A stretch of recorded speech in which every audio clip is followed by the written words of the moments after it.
Shut up and sit down.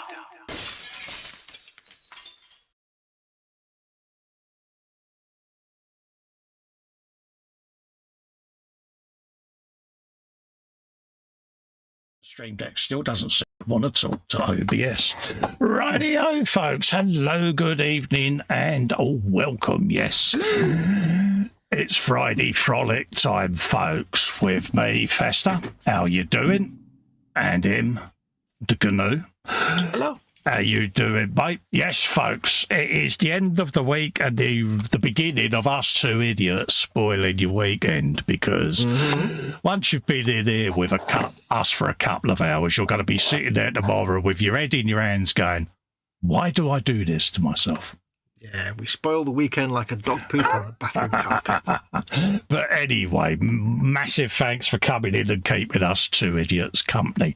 Don't forget, folks, if you want to keep the air full of stupidity, you can do so by heading over to patreon.com/Festa67's workshop, or click the join button below. That'll give you access to the Zoom 24/7 off-air hangout and all of that. Yes. Pardon me. Or you can click the $sign and leave a super chat, and that'll get your comment in a nice big box, and you get a bit of the old on-screen air guitarness, folks. So let's have a quick looky, kids, at the chat, see who's come in and joined us. You've got my wall of text there, which is basically all the links for any affiliations where you can save money on tabletop gaming stuff from Hobby Workshop, Element Games. There's also yourwob.com. That's Lego, for anyone who's a Lego fan. That's now an affiliation. They also do model kits. That's a new one. And also my Scalemates, where you can come and join Scalemates, become a mate, and you can peruse the stash. There's also one in there for Bits of War, which is my Cromlech, which is all your resin Warhammer stuff, a bit like what he's got on the bench over there. Them sort of things. Okay, folks? So that's what that all is. We've then got the lovely Sophie is in, says, hi, Festa, hi, Fox, hi, everyone. Hello, Sophie. Big hug issued as well, darling. Talking of big hugs, another big hug issued to Jeff and Maggie. Hi, Cole, Fox, and Chatlanders. Hello. Hello, Jeff. Love to you and love to Maggie, mate. Agnes is in, says, evening, everyone. I hope you're all well. Almost missed the start as I was in the kitchen making chocolate brownies, which leads me straight in to the question. What is in the belly? What is on the bench? What is your beverage and biscuits of choice? What is your balloon colour? What is your baboon? And there was bacteria added the other day as well. I didn't think you'd remember that one. So there you go, folks. There you go. See, don't trust me. He still thinks that I'm sitting at home with a blackboard doing 2 + 2. No, I thought it was a throwaway joke. Absolutely. PJ says, evening, Cole, Fox. The crane fly on the ceiling. You don't know how accurate you are there, PJ. Above Fox and everyone's chat, because somewhere in his room is a spider, and he keeps looking for it. Yeah, there's one of those things where you see the big spider and you go to get the glass to catch it and it suddenly vanishes and you're like, okay, I know you're here somewhere. Absolutely. Sophie saying hello to Agnes and PJ. PJ saying hello to Agnes and Sophie. Jeff Light says hi to Chaos. Evening, Maggie and Jeff, says PJ. Sophie's saying hi to Jeff after saying hello to her. And Agnes says, Belly, homemade sausage and ham pizza. Good choice. Sausage and ham with a capital ham. Bench is a 72nd B24 Liberator Bevy Tizer. I didn't realise that was still going. Tizer, yeah, still a thing. Biscuits, none, but we'll have chocolate brownies once cooled a bit. Oh, there you go. Well, I've got my obligatory cup of rosy. I've got my bottle of orange. I've got a belly full of fish chips, peas, and northern gravy. Ooh. And yeah, that's it. And I'll have a snack later on during the night when I'm no doubt binge watching something, because me and sleep aren't happening at the moment. No. I've got and belly earlier on was beef udon soup. Who's Don? Is that Don down the road, or is this a new Don? Yeah, you know, Don on the market stall sells all them special DVDs. Oh, dodgy Don and his dodgy DVDs. Yeah, you've never seen a market stall with a beaded curtain. Yeah. Everybody does it. That's why we call him the DVD Don, the DVD Don. The DVD Don, dodgy DVD Don. Yeah. Dodgy Don, the DVD man. Sits there with a trestle ball with a suitcase. All genuine poker cusher stuff, innit? You know what I mean? Did you just say trestle? Trestle bowl, yeah. Trestle. I like the word trestle. Yeah, it's good, isn't it? It's a good word, that trestle. Anyway, carry on, mate. What else have I got? Bench is my orc big track that I'm going to be starting to paint the tracks tonight. Bacteria will be... I've not thought about it. Let's just say E. coli. Yeah, that'll do. Because I couldn't think of any. I didn't think we'd do that again. And balloon is pink, and baboon is Nabonidus. All right, mine's Boris. Boris. Because, yeah, it makes sense, doesn't it? Bobbins the spider is 6 inches from your feet, he says. Agnes says, Ivy found a massive spider earlier in the chocolate box, scared the whatsits out of her.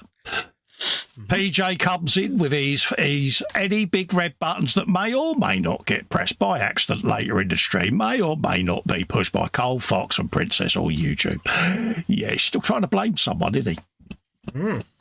I can't wait for the day that he hosts a live stream and it happens to him, because I'll be going, did you press the button there, PJ? Did you? Oh, have you found out how difficult it is? Yeah, things go tits up because it just happens.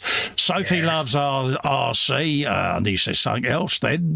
Betty, homemade dark chocolate muffins. Charlie, start the car. Yeah. Yes, Sophie's. Muffins again. Wait for us two.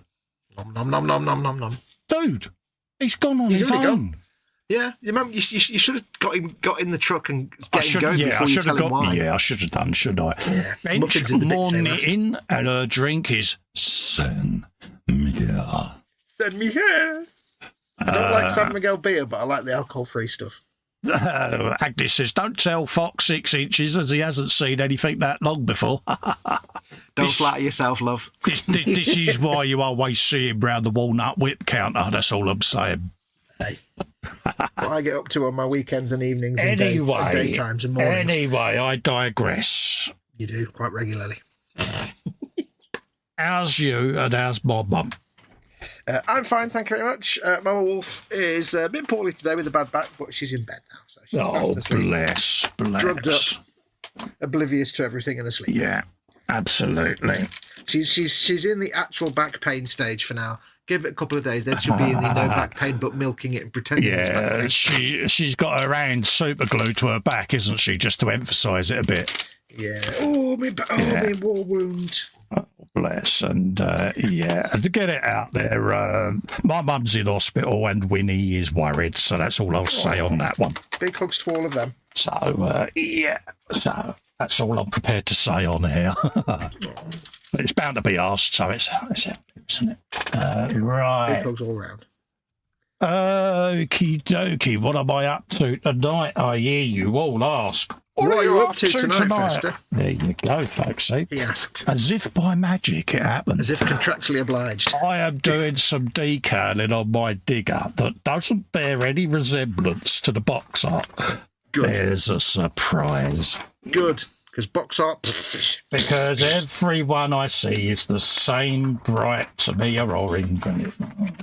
No one cares about box art. Box art's for chumps. I went... here goes, you're going to be proud of me here. I went for heavy orange. Yeah. Which is the colour of General Lee. Now, before all the people out there start jumping on me and going, that ain't orange, there's the pot containing the colour. However, before you all digress and accumulate around me and throw sticks and stones at me, I sprayed this deliberately over a darker primer because I kind of wanted it to look like tomato soup, a bit red oxide, but a bit not red oxide, if you know what I mean. So that's what I did, and I think it's given me quite a nice, sexy colour, to be honest with you. I really want tomato soup. I know you do. And the only reason I'm saying this is I've got a big can of it next door. So, and I even painted the cab because I didn't want the obligatory black cab, different colours. I want it all the same so that, you know, the owner of this, that's his business colours. And then it lets me put stripage around it and bring in a bit of halo, a bit of Borderlands to it and just, yeah.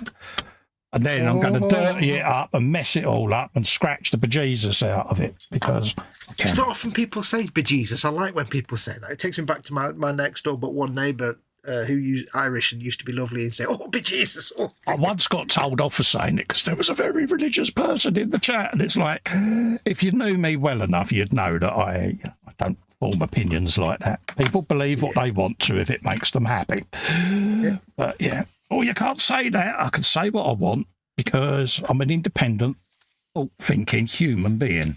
Yes, I'm an adult. I'm allowed to say words. Yeah. Jesus. Oh, yeah, she was lovely, Sheila. She was so Irish, she even said Egypt. It was just lovely. Aww. She's one of those like ladies that had the whitest of hair and she laughed at everything with a big hearty laugh. She was like 3 foot tall. Absolutely. Take a breath because I want to do a couple of bellies and benches. Belly earlier, says Jeff, was cottage pie. Benches still now. Beverage is my usual Friday night tipple even. Bacardi and lemonade.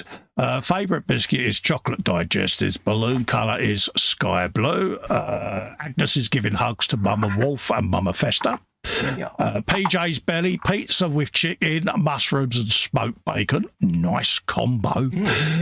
Bench is a 48 Vitalieri Tornado IDS 311. Is that a plane? Because last time you made a point of telling me it was a truck. So is that a plane? I need to know, mate. Beverage, coffee, JD later or maybe sooner rather. I'll go and pour it now, mate.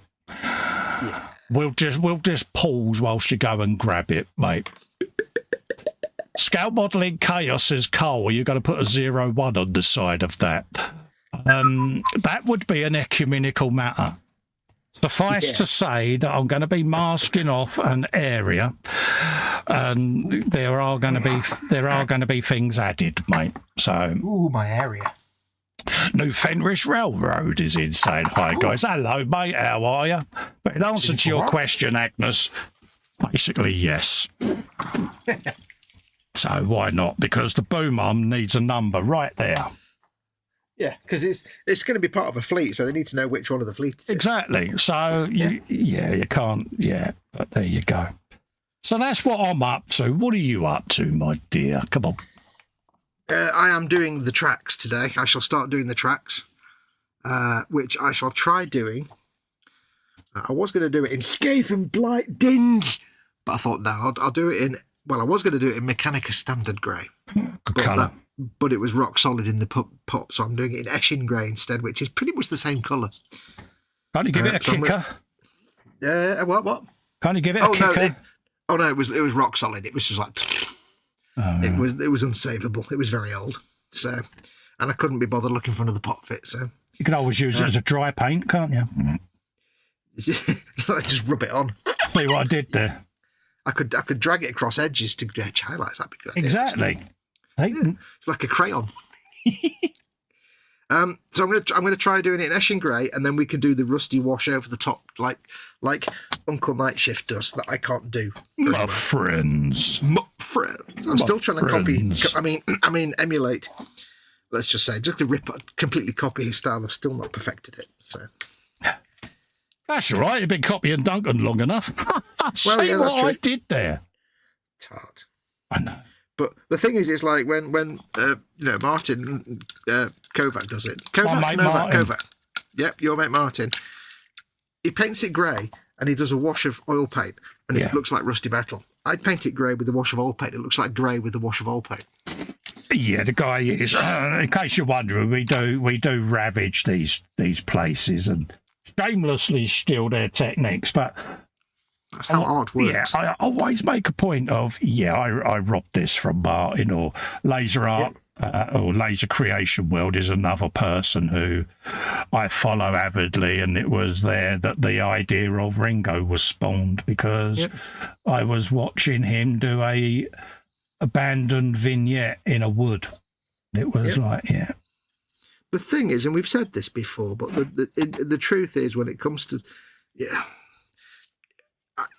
you have to remember that model making is just art. Some people cringe when you say it's art. It is art. You're painting. It doesn't matter, you're painting in 3 dimensions.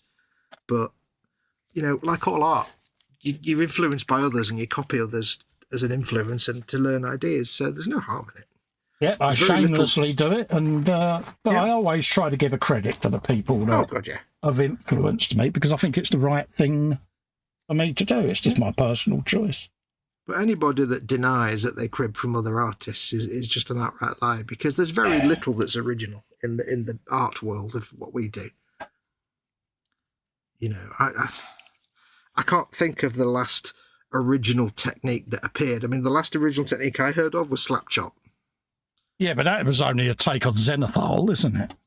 Yeah, so that was based on that. And then, other than that, when was the last time somebody actually invented a technique? I can't think of one. Exactly. Nobody invents anything now. There's nothing to invent at the minute.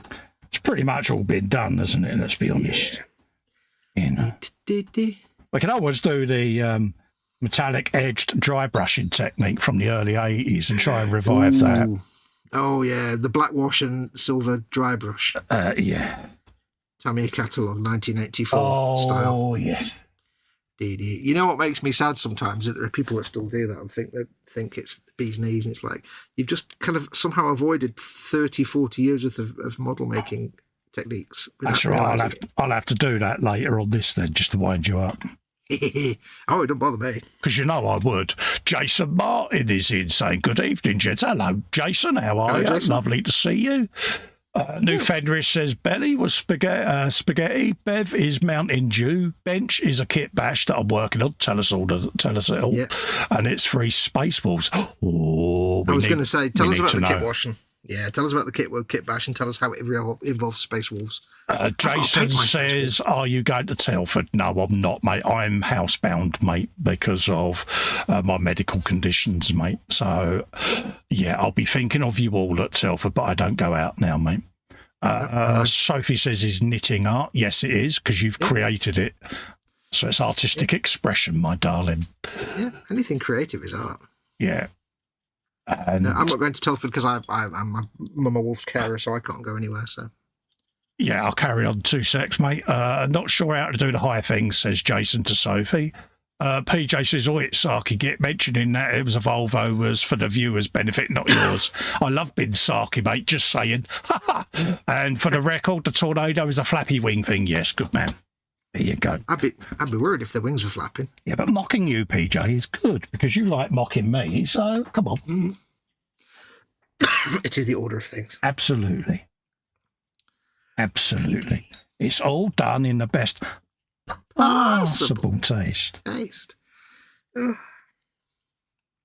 But yeah, I often get asked. I went to Telford years ago, but now get me out and about, I would obviously have to stay more than a few days up there. It's the cost as well, and pushing me around or wheeling myself around Telford, bumping into everyone. It's not my idea of fun. No. Not when I can go online and buy a kit there and then. So yeah. Plus, at the end of the day, you go to Telford, you come back with the convention lurgy anyway, like you do with any convention of any kind, and your immune system, you don't need that. Oh, no, my immune system is shot, mate. And as Duncan would say, I'm just as boring and just as bored in real life as I am on camera. Bless him, yeah. He's not really. Yeah, it'd be nice to meet some people. And yeah. Yeah. I mean, I've been there a couple of times. It's been fun, but I can't do that now. I can't leave my walls. So. And that's fine. It's not a problem. No, I'm not missing anything because there'll be a gazillion posts about Telford anyway. So I'll get to see what's going on without the hassle of all the travelling. And, if I have a turn up there, all my medical people are down here. And, yeah. And I'm not a big traveller person. I don't do travelling. I mean, I don't like driving anyway. I hate driving on the motorway, and I don't even like travelling anywhere. It's just I'm a homebody. I don't like going to places. I don't like doing journeys anywhere in any way, shape or form. It's comfort zone. When I was younger. Well, I used to be when I was younger. I used to get on the train and go to places, but now I'm older. I'm like, no, I don't want to go anywhere. I just want to stay indoors. Well, this is it. I mean, I'm totally different than I was 20 years ago. I was a very outgoing person because of the job I did, you know. Yeah. And but this has resulted with its own unique set of circumstances, and if I'm told I must stay in, you know, because of the immune issues and things, I'm not going to argue with the medical people, and simple as that. Yeah, not going to argue with the people that know what they're doing. You know, and I'm not going to put Helen, who's my carer, in a position where I undo everything she's worked hard to keep going. So, yeah. We've got some good news for Mama Wolf this week. Yeah, carry on, mate. I'm listening. She's it's basically her laziness has paid off because she's missed so many medical appointments because she just doesn't want to get out of bed. The renal team have now said basically they've marked her medical records as housebound, and they send a woman to her now to take blood. Yeah. And I said to her, well done, you're so lazy that they now just send people to you rather than you have to go to them. I mean, a lot of the time, especially during the Velociraptor, they would come here for things to save having to expose us.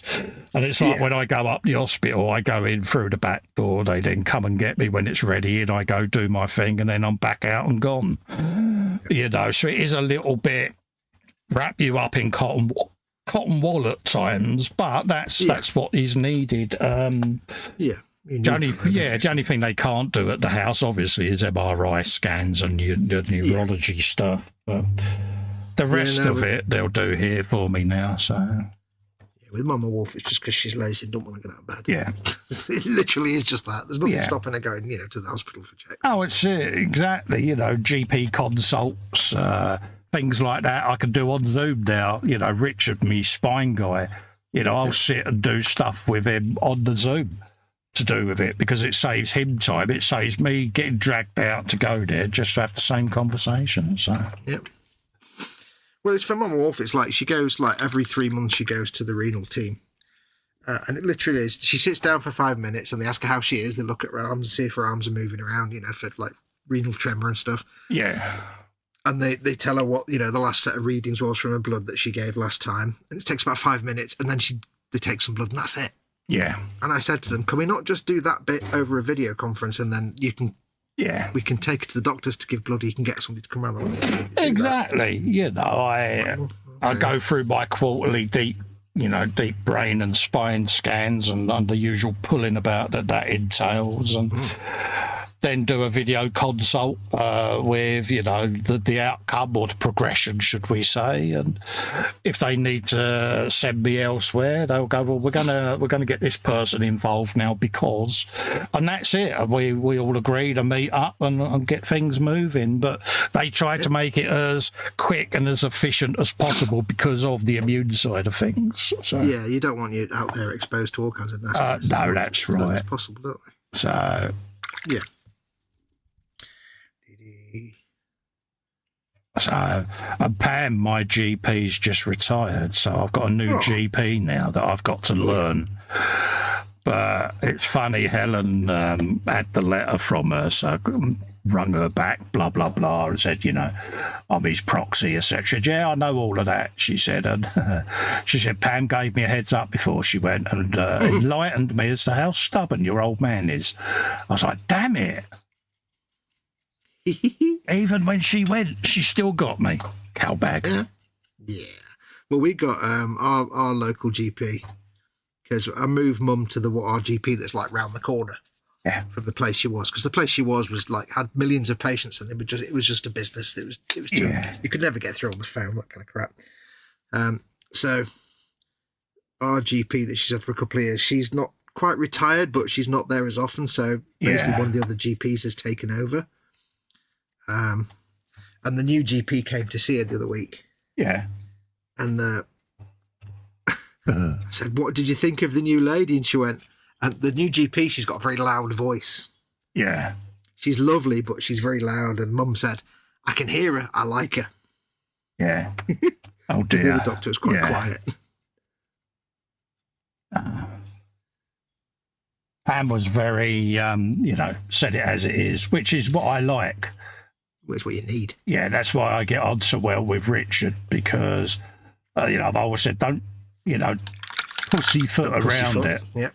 You know, if there's an issue like the tubers, I need to know. I want you to be blunt. Tell me, don't, you know, dodge around it and try to gloss it up as to something it isn't. Just tell me. We've got to take them out because, no worries, let me know when. Done. Yeah, at the end of the day. At the end of the day, if they're going to have to do something to you, there's no point just farting about. Just say, this is what we need to do, this is what we're going to do it. There you go. You know, you know, I mean, I had it the other week, wasn't it, when I was called in? You know, we've looked at it. We're not happy. You're coming in because you're going under the knife this evening. And that was it. Yep. In, done, under the knife, 24 hours obs, back home, nurse comes out, does everything, you know. But, and that was it. And I like that because it's no fuss, no frills. And I don't like being in hospital. I don't like being away from my wife. No. And I don't like being away from home because I love me missus to death and it's my comfort zone. And when it's taken away, I rebel, mate, as you know. Yep. I know. New Fenris Railroad says to you, Colin, the miniature is a Primaris intercessor with a cloak from the New Month Mini from Games Workshop. Oh, nice, mate. And some green stuff for hair. Oh, get in. Yeah, I've got the Space Wolves Combat Patrol I need to paint, but I gave them, you'll like this new Fenris. One of my followers, I can't remember who it was, you know, you get in the Space Wolves packs, the old ones, you used to get the one helmet that was like a wolf head. He printed me a whole load of them off. I 3D printed a whole bunch of those. Oh, happy days. So everybody in my Space Wolves battle, whatever it is, they've all got that wolfy helmet on, which is kind of cool. Absolutely. And a Crux shoulder pad from Terminators, he says. Oh, nice one. He's good, isn't he? He is. Especially that big shoulder pad. Absolutely, mate. Jeff says, Colin sounds like Dr. Pam had the last word. Oh, definitely, mate. But all joking aside, she was a very good doctor, you know, and gave me no BS, said it as it is, and typical Northern lady, bless her. And you know, but she said, if you let me help you, I can help you. But if you resist, I'll just get the hump with you and make your life a living misery. Can't argue with that, could you? No. And the thing is, that's exactly what you basically need a GP that's H. Pretty much, yeah. You basically need a clone of H as your GP, because then that means, A, they'll kick your butt, but also they'll be in touch with H all the time and they'll be on the same wavelength. So. I mean, it's like any fella, you know, you're told not to do something. You like to push yourself, don't you? You know, with my condition, I still like to challenge my mind and my body just to see how far I can push it each day. Yeah. But being a bloke, when you get the warning sign that says you've gone too far today, we still think, but I can go a bit further. Whereas what you should do is go, I'll step back now, have a breather and wait. But no, we don't do that. And I push to the point where I end up doing more harm than good. And we have the idiot gene. Exactly that, mate. So, and it's for that reason that, you know, H will jump in and go, you've been a dick there, mate. Come on. Yeah. Jason Martin says, I'm a huge figure painting fan. I went to Months San Savino a few years back and met Papa Saavedra, who's one of the best in the world. She taught me to use an airbrush. Oh, wow. Good in there. There are some talented figure painters out there, isn't there? Yeah. Figure painting is where you see the real talent come out. Oh, bloody hell, yeah. I mean, vehicles and other things, but figures. Absolutely. I was small scale. Go on. Go on. No, go on. That's all right. I'll come back. You carry on. All right. And I was going to say, it's small scale figures, like the big figures, busts and stuff. That's where the real talent comes out. Yeah. See, there was me thinking I could get a word in. See, that's what it was. I was about to say to New Fenris, have you got any spare green stuff? Well, he could do me some hair, mate. That would please PJ, because it will stop my bald head blinding him. See what I did there? See, you wouldn't want me to do your hair, though, Festa. No, because, it looked like I got a skull cap on crooked, mate. Just saying. Got to say. I wouldn't make you look like Ming the Merciless or anything like that. No. Hey, mate, I could make a fortune as he's standing. That's true. But you might look like the guy I put in my Bluey car. Oh, Bluey car was mentioned. There you go, see? Are we going down that road? Are we bringing out the Bluey cars, are we? I may have accidentally brought the Bluey car out. Yeah. I really must get round to finish painting that. Dreyfus Twitch is going, I know it. I know he is. There's my Bluey car. It needs so much painting doing to it, and dusting as well. I'm trying to get my Bluey car my off. custom painted Bluey figure that was the teacher called Calypso, but now it's like a Bluey version of my Fox character, sort of. Anyway, there you go. That's enough of that nonsense. I was just trying to get it off the shelf of goodness without breaking it, because... Shelf of goodness. There you go. So good. So good. Yeah, it's... I must finish mine. Mine isn't anywhere near as good as yours, but... It don't matter. It's not a points-based system, mate. Yours does motivate me to want to get mine finished. PJ says, eye twitching in capital letters. Yeah. Yeah, that box that's weeding its way to PJ Towers. Okay. Yeah, the one that's bus-sized. Yeah. PJ's like, wait, what? The infamous cars that we cannot mention publicly, allegedly. Jeff Light says he's got no wheels. PJ says eye twitching a lot. Yes, I've taken the wheels off mine while I was painting them. So. Yeah, poor PJ. You know that gin and tonic or Jack Daniels PJ that you said maybe later? Do you want to go and pour that now, mate? I just brushed the dust off the spare wheel holder. Right, there's a spare wheel holder. I just brushed the dust off it, and it's like about a foot thick. Yeah, mine's a bit dusty. It's like yeah, it's got all over my bench. I painted the spare wheel holder for the Bluey car. Yeah, the infamous Bluey cars. See, this is what me and Festa are like. You see, if you're new to the channels and you weren't around when this happened. This is what me and Festa are like. We basically realised that you could take a Bluey toy car for kids and just make it into an awesome... Because it's basically a big, massive 10 scale car. 12 scale car or something. So it's like, you could do things with that. But don't leave the story there either, you turd. Because it turned into a let's stitch Festa up and send 2 more. Well, yeah, I may have accidentally also sent... Festa bus, the Bluey school bus. There was a dust cart, wasn't there? That was but I didn't send you that one. But, yeah. Yes, I may have accidentally ordered a Bluey car and a bus for Festa, and he didn't realise it until he received it. He's like, oh. New Fenris says, I don't think you want me to do your hair. I'm bad at it, and I like long hair like a lass. I thought the bus was sent by someone else. Oh, well. It might have been. No, what did I? Oh no, I sent you something else that wasn't Bluey. That's right, yeah. Yes.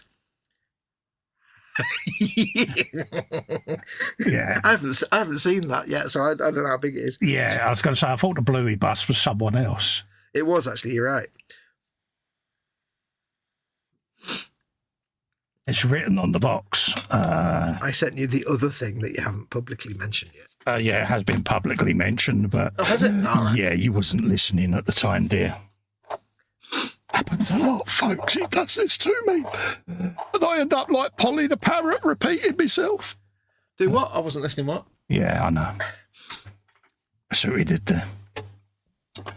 Right, we've got a couple of decals going on. All of this has got to be roughed up yet as well, but I don't bother roughing stuff up until all the decals are on, because if you're going to weather something, why put a clean decal over a weathered? Yeah. This paint's taking ages to dry. All the ages, so many ages. I've got all the scratches in his arris there. We managed to get them back in there, so we'll put detritus in them. I like the way that little sort of sticky up antenna bit that's actually the frame for the door or whatever looks like it's a metal sticky up thing. It's quite good. I like that. Oh, yeah. Oh, like you'll also be impressed with this. Look at the tinsy wincy.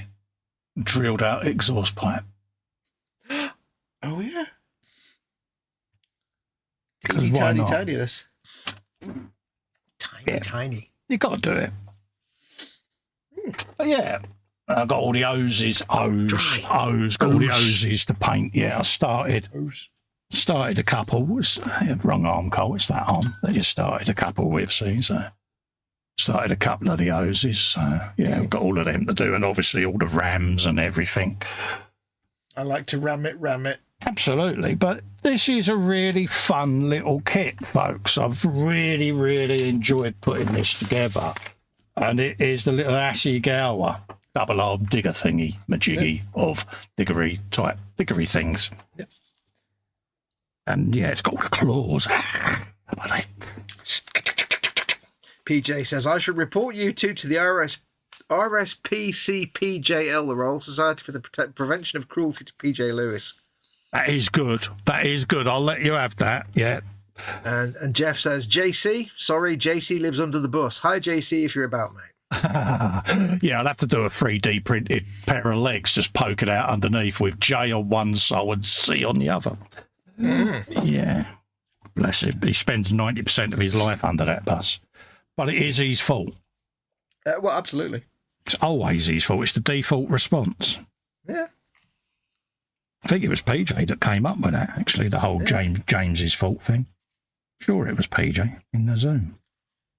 Back in the day. Back in there, lad. Back in there. I'm surprised you haven't done a 3D printed Craftsman in somewhere yet.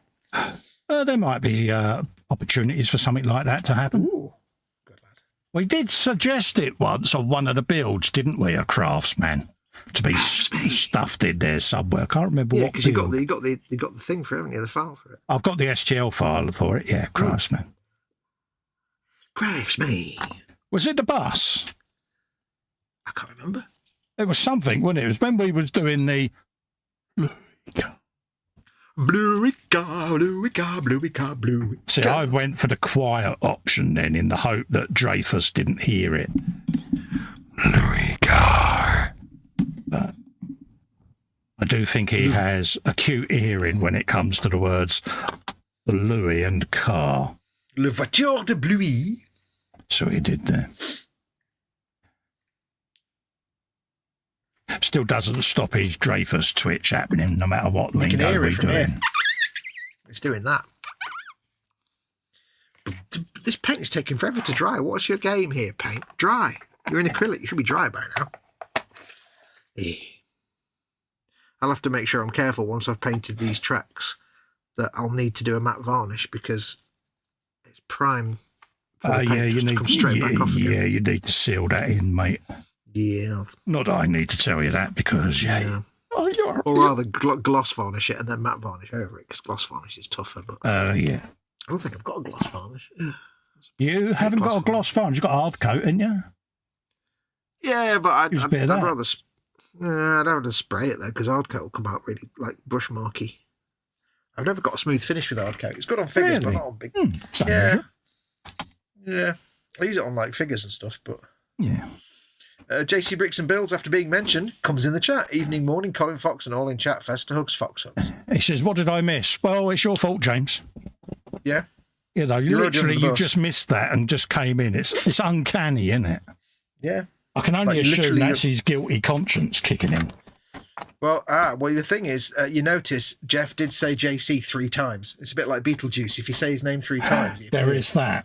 It's Jeff's fault. You said JC 3 times. Yeah, you can't throw Jeff under the bus because the lovely Maggie won't be happy with you, mate. And well, you can't throw Jeff under the bus because James is under the bus anyway. Absolutely, you know, and James is always under the bus. All new buses are made with a little cubby holder they keep a James mannequin in, just in case the real thing is too far away. It's called the James hole. Absolutely. Ew. We don't like to talk about the James hole. You raised it. Dip it. That's why I've got my t-shirt down as well to stop the tractor rubbing on the bench. Rubbing. I really needed to know that. But... Yes. Got lots of resin clean yesterday and today. Oh, good man. Been going through the remainder of my I did see the post, the boxes of goodness and all of that. Look. The beautiful, beautiful white boxes of deepest joy. I know, I'm lucky I've built all mine and primed them. They're all ready to paint during the winter. To the people out there, right, if you've never bought Forge World kits, or kits from Cromlech that come in white boxes, if you've never bought Forge World kits, if you ever get a chance, do so, for no other reason than having a little stash of the beautiful white boxes from Forge World. It just gives you the fizz. It's hard to explain, but it's true, isn't it, Festa? It's like you see a white box and you just think... Do you know the hardest part? Folding one down and putting it in the recycling. I know, it's terrible. It's a bit like... It kind of makes you think that whatever is in there is clearly the best thing ever. It's a bit like a perfect grade Gunpla box is often a very simple colour, and it makes you think, well, what's inside is important. It's like opening a brand new iPhone or MacBook. It's like, Excalibur noises and... Oh, yeah. And it's not the same as just if you get one of the online only Games Workshop kits that come in the white box, they're not the same. They've got silly logos all over them. Forge, it's just white. It just makes you think inside this box. I still have one Forge World box. It's got other things in it, but I just wanted to keep one. Just so that I've still got one, because, I had a big stack of them on the top of my wardrobe, and it's like, I just want to walk in the room and look at my white boxes. It's hard to explain. You don't get it until you've done it, and then you think, I understand it now. Yeah, but then if they're not into Warhammer, they're not going to know, are they? Well, yeah, that's true. This is obviously angled at the people who like miniatures and things. Absolutely. It's hard to explain the white box effect. Oh, yeah, it's Forge World, isn't it? It's just like... Yeah. So I'm just going through them, getting all the bits cleaned up, and then I can start in my off-air time, get everything assembled, start all the assembly processes so I can have stuff to paint. Yeah. There's no point in all sitting there. No point in all sitting there in the boxes unassembled. I might as well get it built. And of course, if you want Cromlech, there is a link in the description below, folks. So you can go over and save yourself a few quid on the Cromlech and the GW stuff. See what I did there? I did pimpage. You know. And make sure to go and check it out this month, because it's October. Absolutely. And they've got loads of extra special deals on Orc stuff. So code in the description below the video, and link. Also in the chat. There you go. Oh, yeah. You're very good, aren't you? Good like that. I'm trying to do more pimpage, folks. Good lad. How long that lasts for, I don't know. You know it makes sense. I'll try.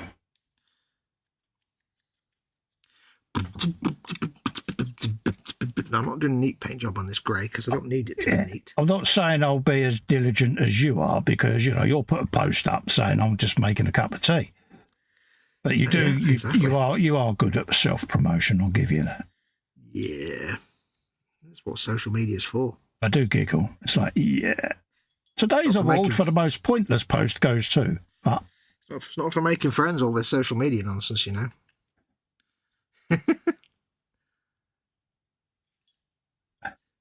That's not bad. Nice scruffy paint job of grey on there.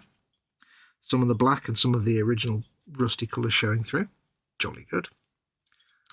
That is richtig. And now we wait for that to dry. Yeah, well done, PJ. I like that choice. He says, I see your big white Forge World box and I raise you a big red MFH box. I empathise most heartedly. Yeah, I must admit, the MFH one might have grabbed it there, mate. Yeah. Well, it's the same with, like I said, like with Perfect Grade Gunpla, those boxes, they're just like, the Strike Rouge is just this beautiful sort of red box with lots of gold flashy stuff on it. I love the artwork, I must admit. I got the Zegok, the little dude I ordered recently, and it's just like the artwork is stunning. My youngest lad, he announced to me that he's hooked on Gundams now, and it was like, nice. Proud moment of the year. Oh, yeah. No, I must get back into Gunpla. I've got a few kits in my stash that I need to get done. Yeah. Kshatriya's finally talking to me after all this time. So. Nice. So I've got a tangent now that I can go on with Kshatriya. Good. Get that finished. A lot of my shelf queens have just started whispering to me. Ooh. And I do that. I'll do a build, and if I'm not 100% feeling it, I'll put it to one side and let the build talk to me as to what it wants. And yeah, works for me. In your stash now, haven't you? You've got that, and there's a Gok, and you've got some other ones. Yeah, I've got a couple of Zakus, haven't I? So you can't go wrong with the Zaku. What have I got? I've got my Kshatriya. I've got my big 160 scale Freedom Gundam, but it's not a perfect grade. And I've got a Giara Doga, I think, master grade. I've only got the 3, I think. I've got a Sinanju as well that somebody gifted to me. I need to get around to building that, and a couple of little ones. But yeah, must get back to those. I think we got the hint that you got more Gundams than me. No, I'm just trying to remember what I've got. Yeah. 3, 2, yeah. You don't have a little Gundam shelf then? No, it's just a pile of boxes on my bench. Yeah, so we've got the same, haven't we? Got the same 4 each.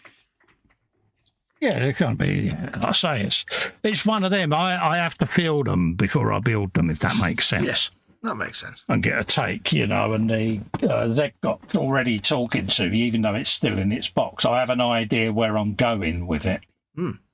So I'm not going to start it until I've done Kshatriya, because Kshatriya I started ages ago. Oh, yeah. Kshatriya's there, yeah. And I want to get that one finished before I open up yet another kit. So I've put the wings in a box somewhere, and I can't remember where I've put them. So I need to find the box, and then I can bring it to the bench and get it finished. So you need a wings. Because you know what I'm like, I put stuff away for safekeeping, and then it's like, yeah, where did I put that? Yeah. The problem you've got is you've got like 35 different safekeeping places. You never know which is which. Exactly. I'm going to take your advice, actually. I'm going to do some hard coat on my tracks. Yeah. Because I suddenly realised it doesn't matter if the hard coat's a bit rough and ready, because the tracks... you're weathering them, but... Yeah. Not on the rest of it. I'll do it on the tracks to keep the tracks unchippy. Kind of why I suggested it, but when you poo-poo an idea, I'll just leave you to it. I didn't poo-poo it. You did? Well, I'm not going to do it. It's going to be too brushy. I was like, died inside. It's all right. I'm going to ring Winnie and tell her. Hey. Let's chat to him. Jeff Light says, oh dear, you guys have just put an idea into my brain regarding a 40k dio. Oh, what are you thinking, Jeff? Come on, tell us. We need to know. Does it involve like miniature Warhammer size white boxes?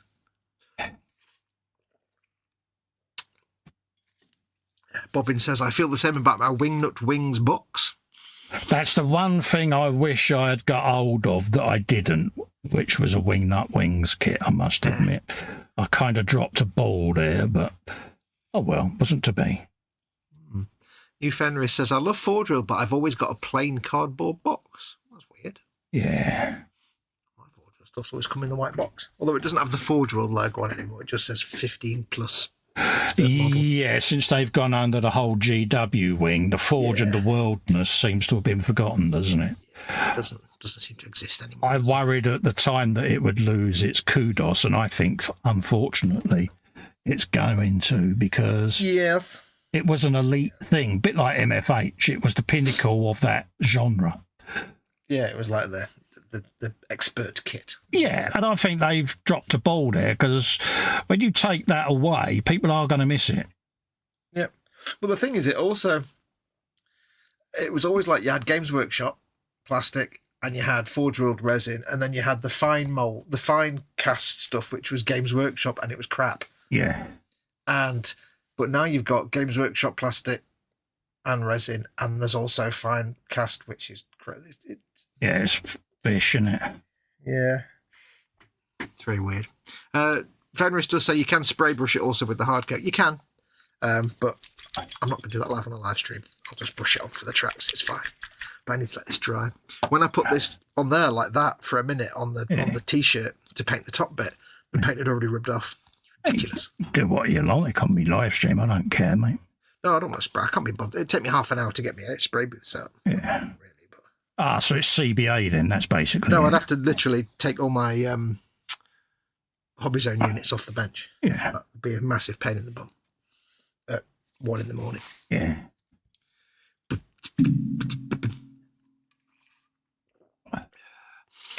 JC says, nothing changes there, lol, you're still a git though, Cole. Absolutely. I love being a git. Mm-hmm. I'm not a shiny car git, though. That's PJ. Yeah. There's only one of them, and it ain't me. Yeah, JC also says, hey up, shiny git PJ. Yeah, see, we all know. There you go. Get your tracks here. There you go. Ooh. That was the sound of a track. That was the sound of the driver's mobile phone getting caught in the tracks and him going, oh, bugger. Yeah. Or if you want to go, that's James getting run over twice. Forwards and reverse. I've just thought. Yes. Imagine combining the lower half of that model, of such a digger model, with the upper torso of a Zaku. Yeah, there is that, but yeah. Ooh. I like to give you the ideas that I know you could run with. I know, but no chance. Yeah, not on this one, obviously. Not on this one because I've got me thing decided on it. Yeah, not on this one. But I'm just thinking there may be a future project. Zaku tank, which is a thing, but.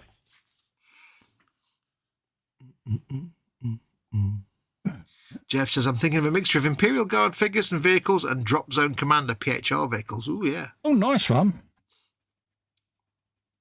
Yeah, you're going to need to tell Sophie off because she says, please, Maya, post my latest knits in the group. Yeah, if you look at the group, Sophie, you'll see that I've actually changed the name, so it's Hobby Group. You post what you want. I've said it to you before, my darling. Yep. It's a hobby group, darling. It's not just a modelling group. I have actually rebranded it as that. All hobbies are welcome. Yes. I can add that at the end of the name, but it will make the name so long to read. First, it was a workshop hobby group and all posts are welcome. Just get it posted, Sophie. It's the title of the club. Yeah, no, post what you want, darling. It's your group at the end of the day. It's your group, your hobby. You post what you choose to. Just want to see what that actually looks like. Natasha's in. Crafting Budgie Mama says hi to everyone. Hi, Natasha. Hey, Natasha. Oh, yeah, I like that. Yeah, I don't think that is a bad colour choice. That is a nice colour. It's a nice colour. Yeah. It's better than the box art, and it's not the JCB colour that everybody else always paints. So it's nice. Yeah, it's like box art's boring. Boring. The paint's already come off there. Good God, it's just not sticking at all. This stuff. Oh, lamekins. Terribleness. Oh, show me on the dolly where the horrible paint got you. Odd coat stat. We got 12. So what do we got? 1, 2 each side. I shall need my little plastic palette, which I forgot to even have. Your palette, your little plastic palette. I've got this little thing that came with I can't remember what it came with now, but it's just a little crappy plastic. It's great for doing things like varnishes and stuff. Oh, I use that. Ooh, I like that. Because I can get to pop them out and do that. Oh, is it silicone as well? Yeah, and pull the acrylic paint out so it's dry. Oh, satisfying to that look. I know. You wanted me to do it again, didn't you? I want you to do it again. I want you to do it close to the camera. I want to hear the noise as well there. I want to hear you pop. Oh. It's like Dr. Pimple Popper, but actually not disgusting to look at. Look at that. God, that looks so good. Oh, it's good, isn't it? You like that? Oh, that appeals to anyone who enjoys getting all the paint from around the rim of the pot. Well, yeah, that's what I use. That's my little... That would look like I need... Oh, it's great fun. Many an hour's fun can be had with that because look at all the pops you can do, see? Yeah. That's just a base instinct there that appeals to. Absolutely. Right, let's do some Ard coat. Ard. It amuses me they don't actually put the apostrophe at the start of it, though. Because it's hardcore, isn't it? Yeah. And I used to love the fact that Peachy, like Duncan and Peachy used to do the Warhammer videos. Peachy always used to call it hard coat. No. He always put the H on it. It's like, No. Peachy, what are you doing? No, he needs to be slapped down for that. It's hard coat with hard. It's hard, isn't it? That's how you're supposed to pronounce hard coat. The same way as heavy metal is the painting team. Nothing would make my day more than seeing Duncan do full pigeon head, look at the camera and go, it's hard coat, innit? With an A. Hard coat. Or hard coat with H. It'd be mint. So if you're not that you'd be watching any of my content, but Duncan, give it a go if you ever come across me. Give it a slap, mate. I, for one, because it'd be up there with nipple. Nipple? Oh, yes, when he said that was so funny. It was a little 5-year-old snigger that he did when he realised what he had said. He was like, oh, yeah. Nipple. Good old Duncan. Well, it's Duncan saying a grown-up word, isn't it? Our mate Duncan. So what we did.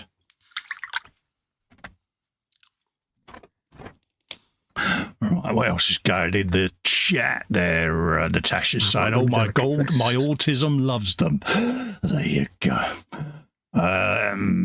She also says, hi, PJ, Pish Day, PJ even. She's got homemade triple chocolate trifle. Ooh. Oh. The important word there is triple chocolate and also trifle. Absolutely. I'm like, yeah. Jeff says to Fenris, I hope and trust you and your family and Connie are keeping safe. Happy days. Yeah, we like to know everyone's safe and well, mate, because, that's what it's all about, isn't it? Because, we do care. We're all a bunch of old hippies at the end of the day, and we worry about each other. If I don't see familiar names in the chat for a few weeks, one, I either think I've done something to upset them, or I genuinely start worrying about their well-being, and then I'll reach out and go, are you all right? He will as well. I need a bigger brush than because you do, don't you? You get used to the personalities that come and see you, and I do worry about people because they're all our family at the end of the day. Yeah. My God, what a dysfunctional family we have, but we still love them. Natasha says, "Was Festa like some?" Yeah, don't tell her, though. Somewhere, I've got to be really careful now. Here we go. Yeah, here goes, because, the reality is I'm saying this live on air, ain't I? She might not watch. There may be, right. There may be secreted somewhere in this house. There may be secreted a couple of packets of chocolate hobnobs. Do you know what I ate earlier on? Most of a packet of chocolate hobnobs. Yeah. They may be secreted in a place that only I know or think I know where they are. So, which means it's not just you that knows where they are then. Yeah. They may have been purchased on my Amazon. Stealthily, in the hope that they don't ever get found. I like the idea that you secrete them away somewhere thinking no one else will notice them, and everybody's like, yeah, we know where you put them. Yeah. We know where they are. Exactly. So, chocolate hobnobs I had earlier, a big pack of them and a big cup of coffee. Oh, it's great. I was most proud of myself when they arrived, thinking, yeah, she's at work. Ha ha ha. Let's hide these. She'll never know. Yeah. Deep down, she probably does. It's a good job you don't have any kind of internet in your house. Good job this ain't going out live, isn't it, mate? Yeah. You know, if you could put a passcode on a YouTube video, this would be the one that would have it. Now, anyway, about those nuclear codes for the British Army. Yeah, I see what he did there. And all the submarine locations. Right, I'm not being delicate with this hard coat. I'm just slapping it on. I've thinned it a little tiny bit with water just to make it a little less blobby. I'm pleased for you. Pull up. And hopefully it will just stop the paint coming off every 10 seconds. Maybe it won't. Maybe it'll just pull up around all these bolts and I'll be sad. Exactly. But I'm going to put dust and dirt on here anyway, so. Yeah, exactly, dear. For those that are interested, I am just putting in the last final decals on my track dolly. Because I can. Because he can. I want to get this stage all done and so it can all dry off, and then I can give it a bit of a varnish and then start scratching and chipping and all of that, because, yeah, this is the clean stage that I hate, because everything is a bit cartoony, almost like a caricature of itself, isn't it? Yeah, the ugly phase. Yeah, it's, you know, it's a bit, yeah. I can do this now without... Ooh, burping. Without burping. Fenris says, we are great and getting ready for a Renaissance festival. Ooh. Oh, nice one, mate. Different. Is that why you'll have to walk around in tights with a big bulging codpiece? I do like a bit of Renaissance music, I must admit. Bit of Blackmore's Night, you know, a bit of that. I'm a Baroque man myself. I don't know why I'm putting hardcoat on the top of the tracks. That's Richie Blackmore's ex-Deep Purple, isn't he? So, yeah, that's him and his Mrs. Candice Night.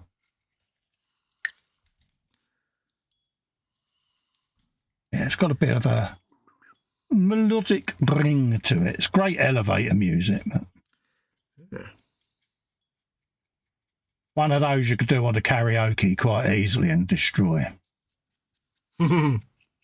Oh, I can destroy many things on the karaoke, trust me on that. I'm one of those people that thinks I've got a great singing voice, but deep down, I know I haven't got a great singing voice. Oh dear, just imagine you doing karaoke. If I won the lottery, I definitely would pay a band to like record a complete cover version of Out of the Blue, ELO's Out of the Blue album. Oh, right. With my own vocals. I'd be like, right, I want you to get it to sound exactly, you need to play it exactly like it's on the album. Don't interpret it. I want to be Jeff Lynne. Just make it happen. Oh, my God. Here's lots of money. Would you have your Jeff Lynne glasses on? I'd have to get me a big Jeff Lynne wig. I could just imagine you doing that and someone going, cool, that Roy Orbison can half sing. They were wayfarers. It's a whole different type of glasses. You knew it was coming. Yeah, but it's the fact that you need to explain that makes me giggle. I don't know. No, I do. I know, because I know it irritates you. I just can't get the staff. I don't know why I come here, you know. Oh, dear. Because you love me, that's why. It's definitely not for the scenery or for the air. Is that air with an H or air with an A? See what I did there? Yes. Yes. That's all I'm going to say. Yes. I'll leave it to your bitter and twisted imaginations. Oh, dear. Dee-dee. Get that off of there. I think this is the most I've actually ever used hardcoat. Oh, right, yeah. Because I've very rarely used it, and I've only every time I've used it is like once or twice on a minute on a figure or something. Right. Or for like lenses if I want it to be shiny. But it is quite durable, so it's worth doing. Exactly. The tracks will look absolutely stupid when they're shiny, but that's not the point. You know what you're doing. I've got no idea what I'm doing. I'm making this up, mate. You know that. Well, I was trying to big you up there, mate, but yeah. Yeah, I'll always go on the path of honesty. I could make stuff up, but I get found out so easily. I do may just be honest about it. I've got A-level guilt, mate. Yeah. You're virtually Catholic. Yeah. I am that person that would ring H up if she was away going, I just touched your cooker. Yep. She would know. Well, you don't. If you were trying to be really stealthy, you wouldn't admit it, but you just post a picture on Facebook, forgetting that she has access to, Facebook. Damn, you remembered that post. Yeah. I was feeling rather cocky, wasn't I? Yeah, that's the thing. Sometimes you'll just be so ridden with guilt, you'll admit it anyway. But then when you're being all cocky about it, you'll be like, nah, I'm not going to admit it now. Nah.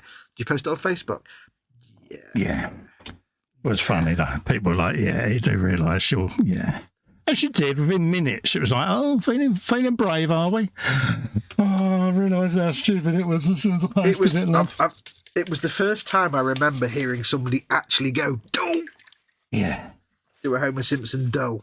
Yeah, almost never like, actually yeah, Cole, heard- do us a video of you going around touching all her appliances. Yeah, all right. Oh yeah, who was that? Yeah. They might not know this, but folks, I actually did that. I says to him, do me a little video. Pressing all the buttons, so he did, and he sent it to me and I went, brilliant. I'll keep that now. And he went, oh. Yeah, that's like, damn it. That's all right. I don't Like mind. the drink, like the beer, I'm not bitter. Got to be careful of the axe on the back. Don't have to glue it on again. Got all of that not on. I'm just going to go and change my water. Yeah, no worries. Go and change the water, dear. Let's get what colour? We'll go for a little bit of. Let's try a black. Don't want that. What's the darkest colour I've got? Yeah, I won't have to tell her, mate. She knows. I've got A-level guilt, mate. At the end of the day. Where's it gone? Where's it gone? There we go.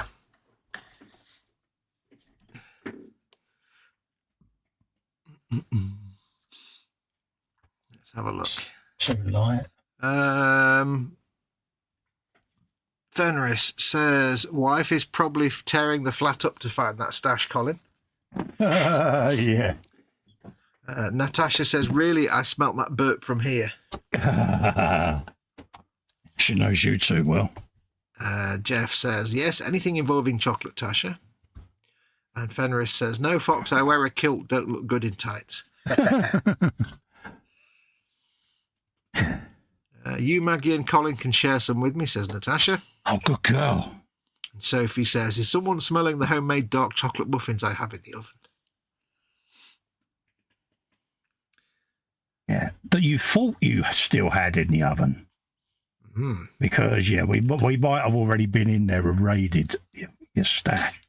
Yeah, because you may not, I mean, you might know this about me, but you may not know that when it comes to things like snack foods, Colin is also a bit of a Khajiit. He can do the Khajiit stealth when he needs to. Oh, yeah. Because You I'm cannot a see me. secret lemon. Yeah, so I did there. Secret chocolate chip stealer, a DD. So we did there. Yeah, like me and Festa are there going, you cannot see me, but I can see you. I am Oh, Khajiit. yeah. I've got Harry Stealing- Potter's invisibility cloak on loan. Oh, yeah. Oh, yeah. Jeff Light says, Fox, have you still got your clip-on I never had a clip-on ponytail, honestly. I have my original real ponytail that I had growing out my head. You had a fake ponytail. You admitted it on here. Well, no, I had hair extensions that I just tied back into a ponytail. So. But I didn't have a clip-on ponytail. I do have somewhere in the drawer my actual ponytail. Oh, this is so lame. Oh, dear. Yes. I've still got mine in a bag from when I had my long hair. Yep. Because I went from really long hair to a bald head in one afternoon. And it's the only time in the marriage that I've ever done something that's made my wife cry. And I felt so guilty, but I felt so enlightened when I cut all my hair off because... Yeah. I mean, I've been growing mine for about 10 years and I got a number 2. Cut. Yeah. But literally the barber said, what do you want to do with your ponytail? I said, what do you mean? He went, well, there it is. What do you want to do with it? I'm like, oh, it's still got the bubble on it. It's in a drawer somewhere. It's still got the bubble on it. Bubble? Well, you know, the thing you tie your ponytail with. I used to weave mine into a leather strap. Ooh, no, I used to have not the, Like well, a I didn't like Viking. the one, I didn't like the ones where it was like the thin, like the ones girls have with the little, that just pulls all your hairs out. I should have, whatever So it was. what you're saying is you had a scrunchie, is that what you're saying? No, I didn't have a scrunchie. It's the little thing, I don't know what, it wasn't the little thin string one, because they pull all your hairs out. They're nightmares. Oh, I've just got his image now.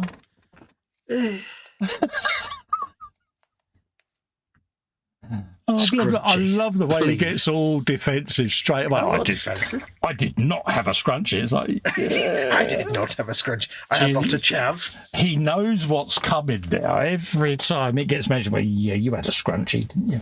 No. I did not have a scrunch perm palm tree.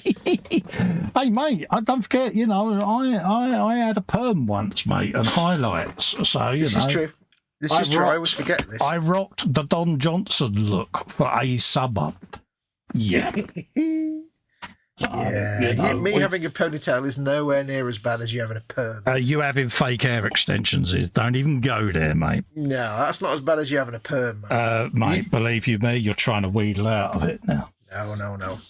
Because the thing is, I can call you Pam Ayres for having a perm. Do what you like, mate. I could just call you strange for having Rodney Trotter hair extensions. That's all I'm saying. Rodney Trotter. But yeah. PJ says, Fox singing stop. I know. Bad, isn't it? Sounds like a skinhead kicking an accordion up the street, doesn't it, mate? I don't know if I can sing or not, actually. Yeah, please don't. Maybe I can't. I don't know. I've never recorded actually I have once. But I've never recorded myself singing because I couldn't write songs. I could write music, but I was never any good at writing actual songs, so I didn't bother. Yeah, please don't try and demonstrate it. Well, I'm not going to do it now at like 1:15 in the morning. No. Scary thought. I might have a really nice singing voice. You never know. Yeah, right. I don't know. I've got an head full of long flowing locks, mate. You never know. You never know. Notice how we've both got faith in each other here. Oh, God, yeah. You sing as much as you want on your own channel. Waiting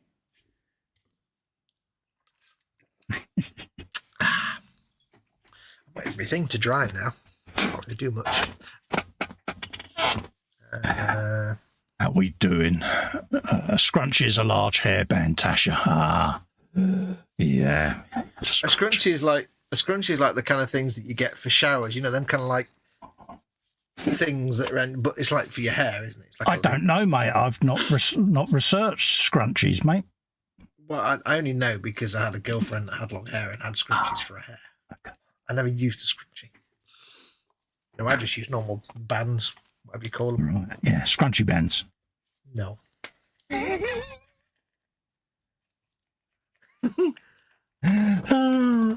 Bless him. Sophie says, I always add dark chocolate choc chips to my muffins. Ooh. Oh, nice one. A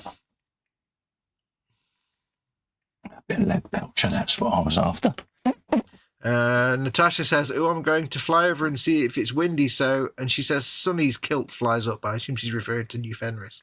And he says, yeah, but you would need eye bleach as I'm a true Scotsman in my kilt. Good man.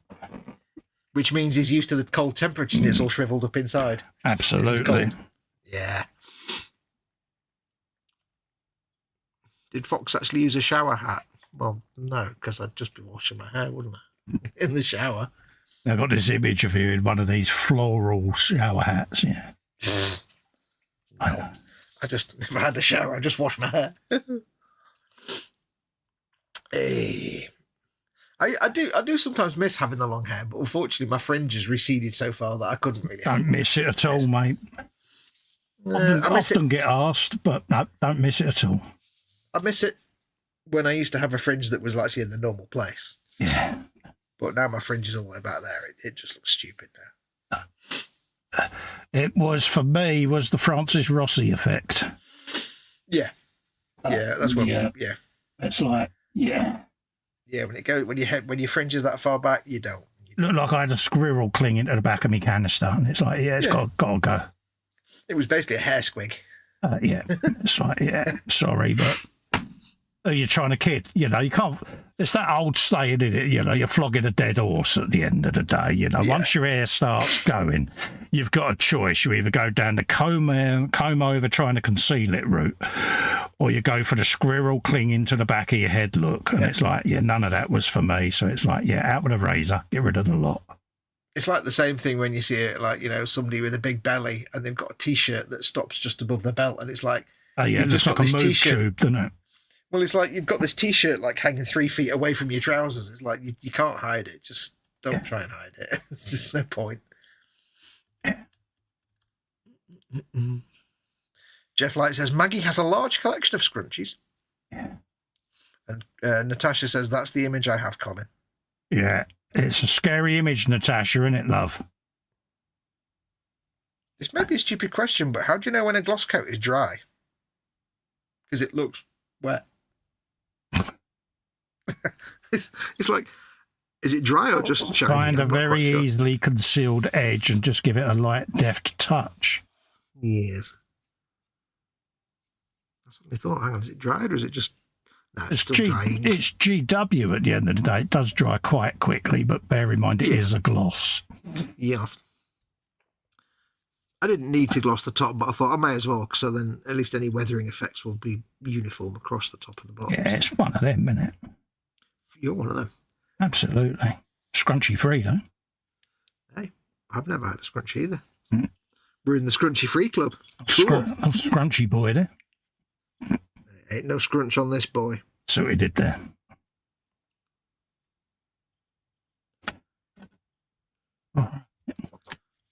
Get that cleaned. New Fenris says, is it tacky? Exactly. I've got gloves on, so I wouldn't know. I'll just leave it for a bit longer. Of course you have, yeah. You got your Carlos Fandango super gloves on, ain't you, mate? Carlos Fandango super gloves.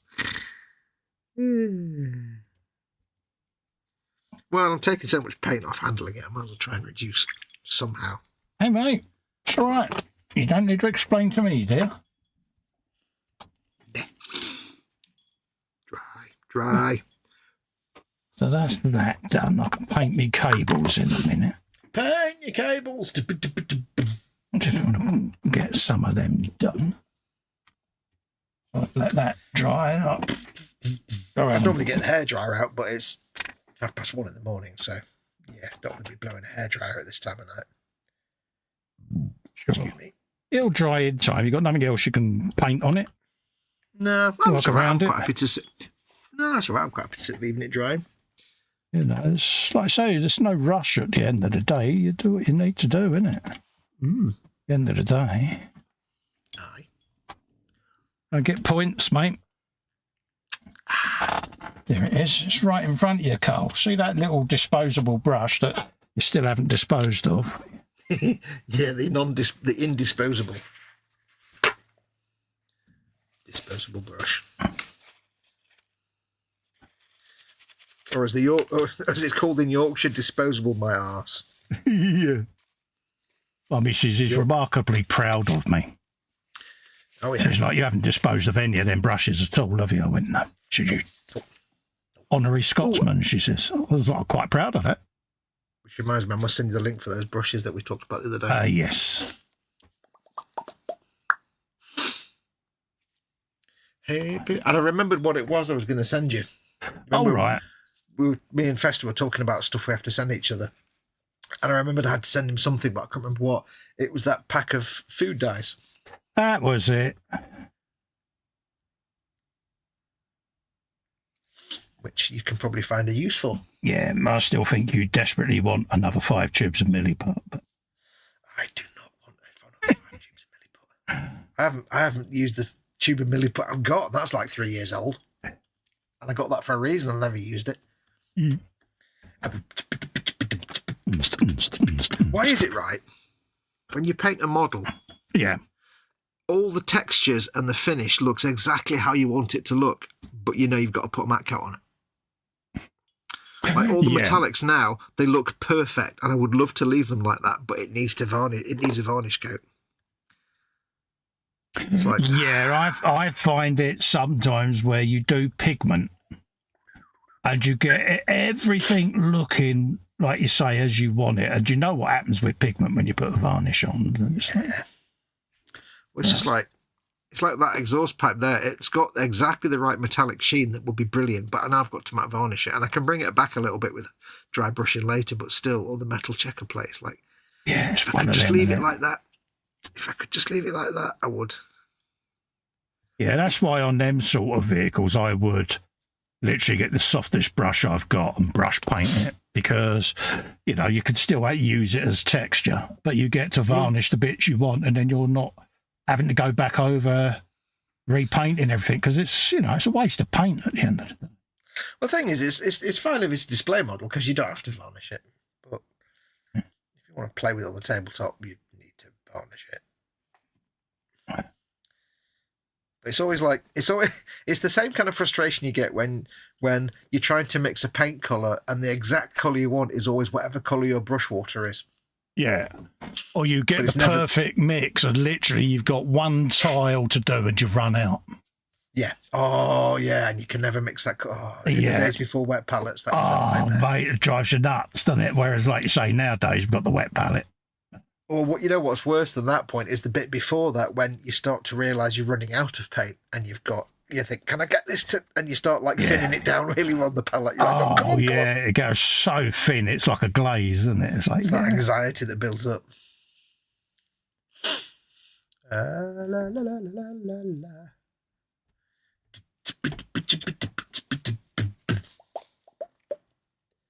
If you haven't watched them already, folks, there are six. Don't listen, PJ.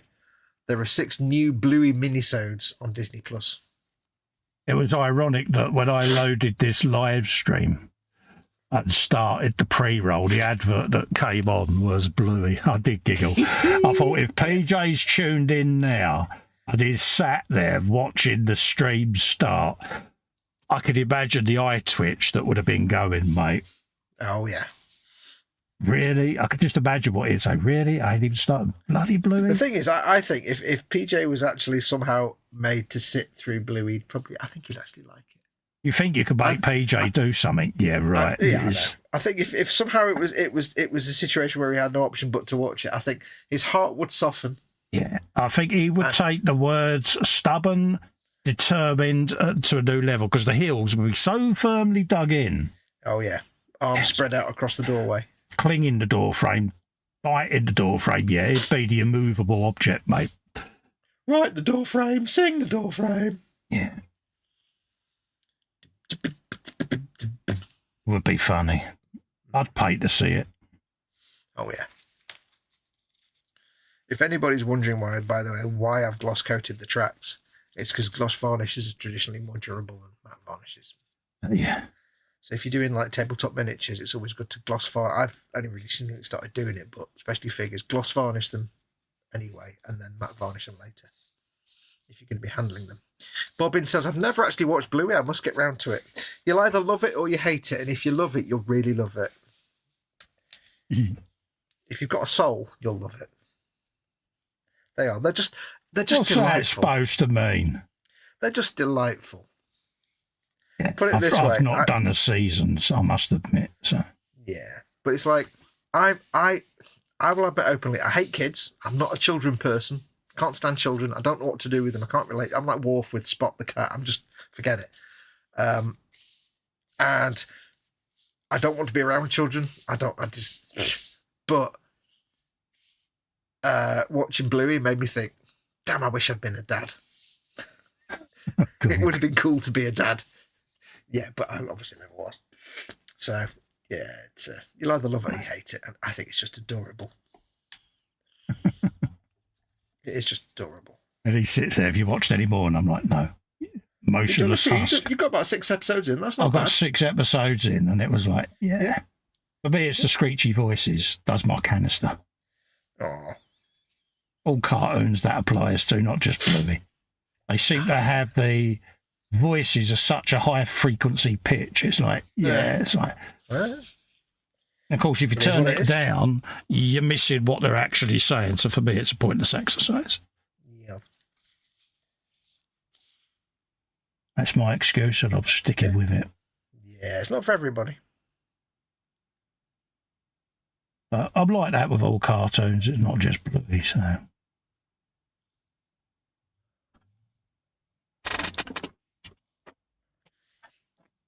Mind you, I gave Deep Space Nine a good going, didn't I? Because once I discovered Kieran Reese, oh yeah, it was like, this is epic programming, mate, isn't it? Yeah, for some reason he developed a very strong bond with Deep Space Nine. I can't imagine why that would. It's worthy of a rewatch. You know, as much as it pains me, I might have to start right from the very beginning again. Ooh, yeah. Until you guys did the Bluey cars, I'd never heard of Bluey, says Jeff Light. New Fenry says, I normally do a 50-50 mix of matte and gloss varnish. Yeah, you can do it. You can do it that way. Yeah. If you want it to be like a satin, but when I'm doing it, satin varnish, isn't it? Yeah, 50-50. But if it's not, I'm not doing it as a gloss varnish because that's how it's going to look when it's finished. This is just purely to lock it in. So I know I'm going to be matte varnishing over it. Yeah, I usually use the Mecha varnish, the satin varnish from Vallejo. It's really that's good. Quite nice. Yeah, using a satin varnish does make it easier when you matte varnish over it. But I haven't got a satin varnish, so I could have mixed in 50-50 laminated medium, but it would weaken the varnish. So. Absolutely. Yes. But it's only the tracks. They're going to get covered in dirt and mud anyway, so it's not a problem. Everything else will just get matte varnished. Matte varnish. Explorer. Nice bloke he is, matte varnish. Yep. Yes. Ooh, not long now. I think next month, Stalker 2 comes out. Yes. Yeah, we may have that preloaded on the Xbox. Yep, and then in December, it's in Banana Jones and the Great Circle, which will either be brilliant or terrible. I'm not sure yet. We'll find out.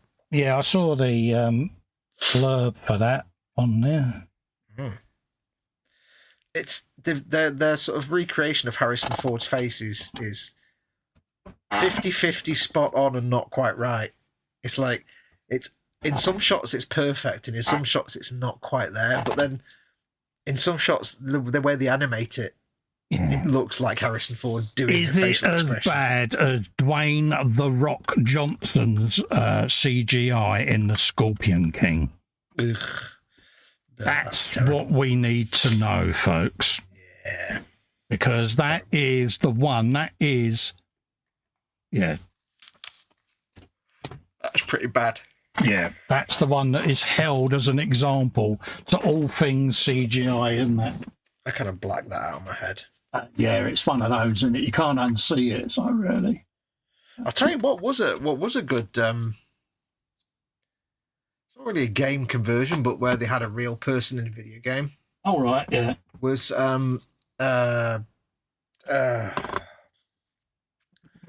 Legend. It was Riddick. Chronicles of Riddick. Escape from Butcher Bay. Vin Diesel. Yeah, and it was obviously you played Riddick. And they did quite a good. This was back in the early, original Xbox days. Mm-hmm. And given the technology they had, they did a good job of making it look like Vin Diesel. That was quite a good game as well. Yeah, it's quite a distinctive looking chap, isn't he, old Vin? Yeah. Our mate Vin, because he rings up every now and goes, "Yeah, all right, Cole." Don't know why I went into a Stallone there, but. Yeah, he's like, "Oh, Cole, I've got our mate Martin on the line. You want to have a bit of a chat?" Hello, geez, how you doing, the old fellow slacker and all of that? Yeah, Martin's like, friends. Martin goes, "Yeah, he's got bald head, hasn't he?" I go, "Yeah, don't tell him though, because he still thinks he's got hair." PJ says, "La la la la la la la la," not listening. La la la la. Are you doing that? I can't hear you voice. You are, aren't you, PJ? I can't hear you. Pans is in, says meow, Festa hugs. Hello, Pans. Lovely to see you in, mate. Hope you're keeping well. Morning. Nice to see you. I see you nice and all of that. There you go. I'm finished. Says Fox hugs as well. There you go. Hi, Buddy Tat, says Jeff. Morning, Pans says Peach. There you go. Yeah, that's a good game. Escape. If nobody's ever played it, Escape from Butcher Bay was quite a good game. That back in the day. Very good game, actually. Oh, so I was expecting you to do Bruce Forsyth then. Good game. Good game. Good game. I love you. Slap. Yeah. Yeah, creepy little man. Yeah, very creepy man. Creeptacular little fellow. Right, we want to use that. Strange, yeah. Strange man. He was. It was a strange man. He was a shonky little fellow. Like I say, he's not everyone's cup of tea. No. If I'd primed the dudes, I could start painting them, but I haven't primed You could do, couldn't you? But yeah, but I've not primed them. Yeah. Which is sadness. You can't ever do that because I would remind you of your mantra. Always, always, always prime your models. Oh, I'd never paint on unprimed plastic or resin. No. It would be the illegalness. Yeah, it'd be like, That's what I could do. What's that? Quickly, I could do a bit of work on the big fangs on the bumper. Fangs for the memories. How did we know that was going to happen, eh? We just know each other too well. Sad, isn't it? We now finish each other's sentences. We do. And this is getting quite worrying now. Yeah. Yeah, even H is like, Yeah, you've started finishing each other's sentences. When I know. It's near 8. It's near 8, Hen. I know it's near 8. Yeah. I don't know why I went Scottish there. I really don't know. She's like the well-spoken man. Yeah, I know. What time do you want to go to, Twiglet? We'll go to 2, mate, if that's all right. Yeah. Oh, okay. What colour's that? That's Zandri Daft. Yeah. Daft. Anybody? No. Now, provisionally, I should be about Sunday. But at this moment in time, I can't guarantee it because there's some real life stuff going on in the background. So I can't guarantee that Sunday will happen yet. I'll put a show up, but don't be too surprised if suddenly it goes off. But it's nothing for anyone to worry about. It's just I'm dealing with a private family matter. So that's got to be my priority at the moment. Real world, real life stuff. Absolutely, but like I say, I will desperately try to be here. The only reason I'll be at night is there's nothing I can do because, you know, it's... Have you a bit of that? Have you some of that? Have you a bit of that? Panzer Cat saying greetings all. How you doing, Panzer? I hope everything's all right in the world of Panzerness and Catness. See what I did there, can't you? Mm-hmm. Oh, come round there. Oh, that is mint. Perfectly done, Cole. I might say so myself. Mint. Oh, it's mint and it's mint. Hang on, which way around do you paint fangs? Is it dark at the top or dark at the bottom? Horns, even. Yeah, so we want that along there. Come up there. End. And then we want to come around. Try and do it without knocking the cab flying car. Like that. All the way down there, Martha. Like that. Careful with what you're doing all the way down there. That's where the Asbo came from. So we did there. Yeah, that's a bit Brahms and Liszt car, wasn't it? Let's come on there. Wax out. Get that in line with that. Do I do 1 or do I do 2? Oh, that's mint. I'll have you in there. That's a little bit of that. Yeah, wow, that went well, Cole. Yeah, I want a bit more than 2 mil of masking tape, don't you? Bilge. Bob in says Festa can't be on Sundays. He's getting fitted for the new cat suit. How did he know?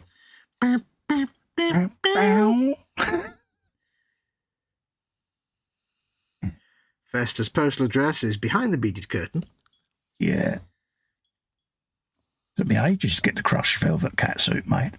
They know. I reckon he's got a deal with the manufacturer, you know. Yep. He knew he did. It's that wide enough, yeah, that is. Let's come across there. A bit further back so that you can follow the run. Yeah, try not to twitch. There you go. Narrate as you tape, Festa. Yep. Like Seal. Right, so we got that. I'm not good at painting teeth and horns and so that'll come up there. Just like so. And then peel that. It's a white stripe. White stripes? Yeah. Do you want another one underneath? Oh, decisions. I think so. Because I think that would look rather suave. So there's one there. Yeah. It's going to stay orange. This is the fun way to do things, folks, when you like Festa's doing. Don't plan too much in advance. Just plan as you're doing it. It's much more fun. I prefer it because it just keeps it It keeps you creative, doesn't it? Yeah, gets your juices flowing. That sounded wrong. Yeah, it keeps the imagination going. Then you get accidents and happy things happen that you didn't plan. That's good. Happy accidents, always good. Yep. Unless we're talking about like in your trousers, in which case not always good. Okay, let's have a bit of that on there. We're going to put a bit of that on around its Harris. The Zeras. Right there. All the way in there. Send that under there. That's what we want. Just realised I'm putting this on now and I've not even done the wash on it yet. I should have done that bit first. Oh well. Okay. Cunningly recover it. And we You can work round the other side and go down there. Huh? Do it. Do it.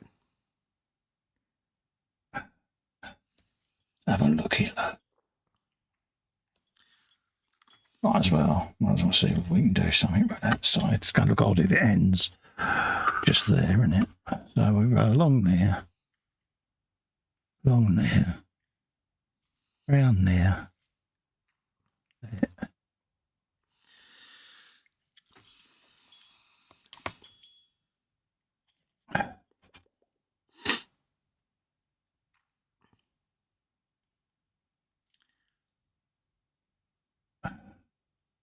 Stealthy silence there. I know, apologies folks, we're both doing thinky stuff. Yeah, sorry about that, peeps. We're both doing kind of hard thinking at the minute. Awkwardness. He's doing the sticking and I'm doing me trying to paint bone grain. Normally I can't get him to shut up, but yeah. It's how you know when I'm having fun. Absolutely. But yeah, all I'm doing, folks, in case you're wondering, I'm just going to mask off a little area and stipple some white paint in there just to give a little bit of an effect going up the side of the digger there. Just to personalise it a little more. Mm-hmm. And move it away from the box art because I just thought the box art was a bit boring, to be honest. Yeah. I'll be honest, the box art looks like it's just bare plastic. Yeah. Which is rubbish. Yeah, and I just didn't fancy that, so... Yep. I thought I'd go for something else. Yeah. Well, yeah, I don't think they even painted it in the box art. No. Which I thought was a bit lame, to be honest. Yeah. It's a bit Revell, isn't it? Yeah. What I'm trying to do is I'm just doing the big fangs. I'm guessing are horns, not actual fangs, but they're fangs on the bumper. Yeah. And it won't come out on camera, but I'm going to have them darker at the tip because it's older. Yeah. And brighter and more bone-like at the bottom. And I'm trying to get the highlight colours. I should have really done a shade first. I haven't done it, so it's too late now. Yeah. But I'm trying to use the brush to make the stripes, the striations, because it's like growth of the bone. So I'm trying to do it as slightly stripy, and the stripe needs to follow the growth of the horn or what have you. It's actually way out there, Cole. Bring that one right up. Muse is in. Hello, Marcy. How you doing, darling? Lovely to see you in. Always nice to see Marcy. In response to you being fitted for a catsuit, Panda says, I'm not going to ask where they're going to fit the tail. Well, Panzer. Photos can be provided. Yeah. It's a scary image, isn't it, mate? Be careful what you wish for, folks. I need a wide-angle lens. Yeah, it could go badly. Mm. It could go badly, or it could go very badly. Yeah. I'm sensing a PJ Photoshop in the future now. Yeah, he has got the revenge of the Photoshop toolbox. Yeah. I could kind of hear that in your voice, that kind of realisation that, you're kind of opening yourself up to... Absolutely. This is why we pick on PJ the nicest possible way.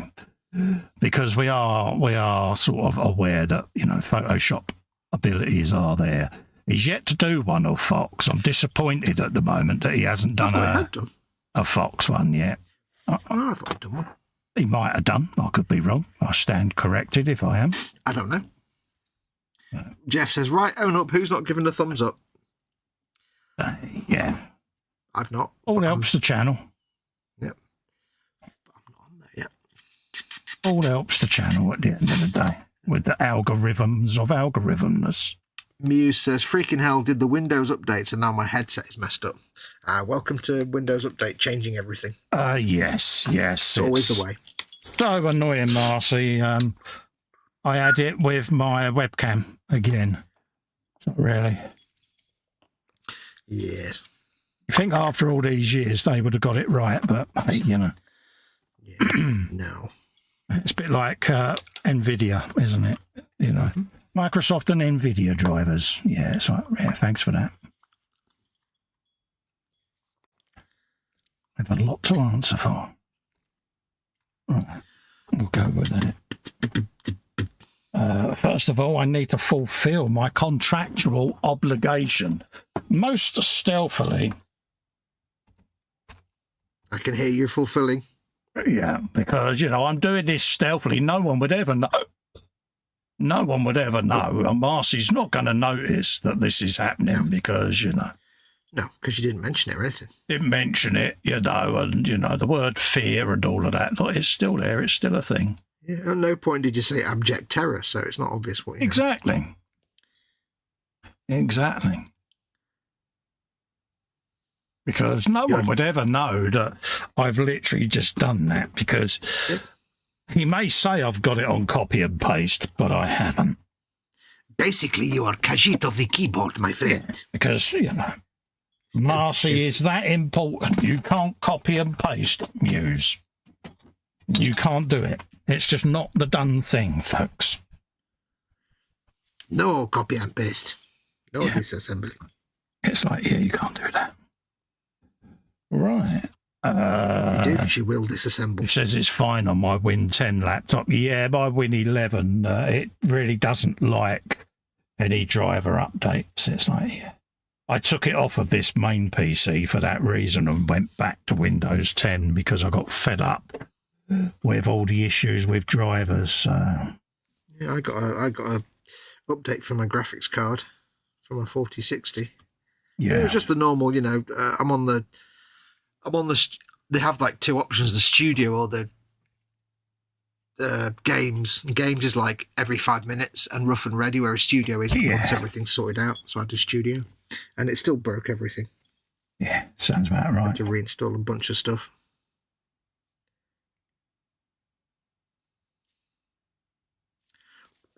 Yeah, it's so annoying. Don't get this on console. No. And dare I say it, same with Apple, with MacBook and iPhone. It does it seamlessly. And yeah, all right, they may have to do regular updates. It's like people scoff and say, why'd you play games on console, you console peasant? I'm like, well, I turn the console on and I press go. And that's all I have to ever think about. I don't have to worry about updates and drivers and things falling over. And don't get me wrong, I do game on PC now as well, but you know what? Console's so much easier. Of course, you just turn it on. It works. I actually prefer gaming on console. Things I never thought I'd say. Because I've got a lot of me Steam stuff on PC, obviously, from the Steam days. But like for that reason alone, you just switch the console on and it's there. Yeah, I mean, since I got my new PC, obviously I've started gaming on PC, and I love it. I do like it, don't get me wrong. I like the fact I can do a lot more in mod and everything else. But just for the ease of turning a console on and within a minute I'm playing on the big telly. You know, when a game's fully loaded and working properly, I can load the game and I'm playing within minutes on my monitor, but you still then get the one time you do it, and like Far Cry 3 is the worst. That just randomly stops working and you have to reinstall it.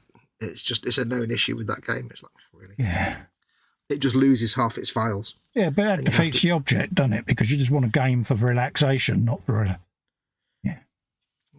But, you know, it's got its advantage. But, yeah, you can't beat just turning your console on. Yeah. I mean, yeah, you got the modded side of it. You know, that is good because I've got games that I've modded on me Steam, like Silent Hunter and things like that. Oh, yeah.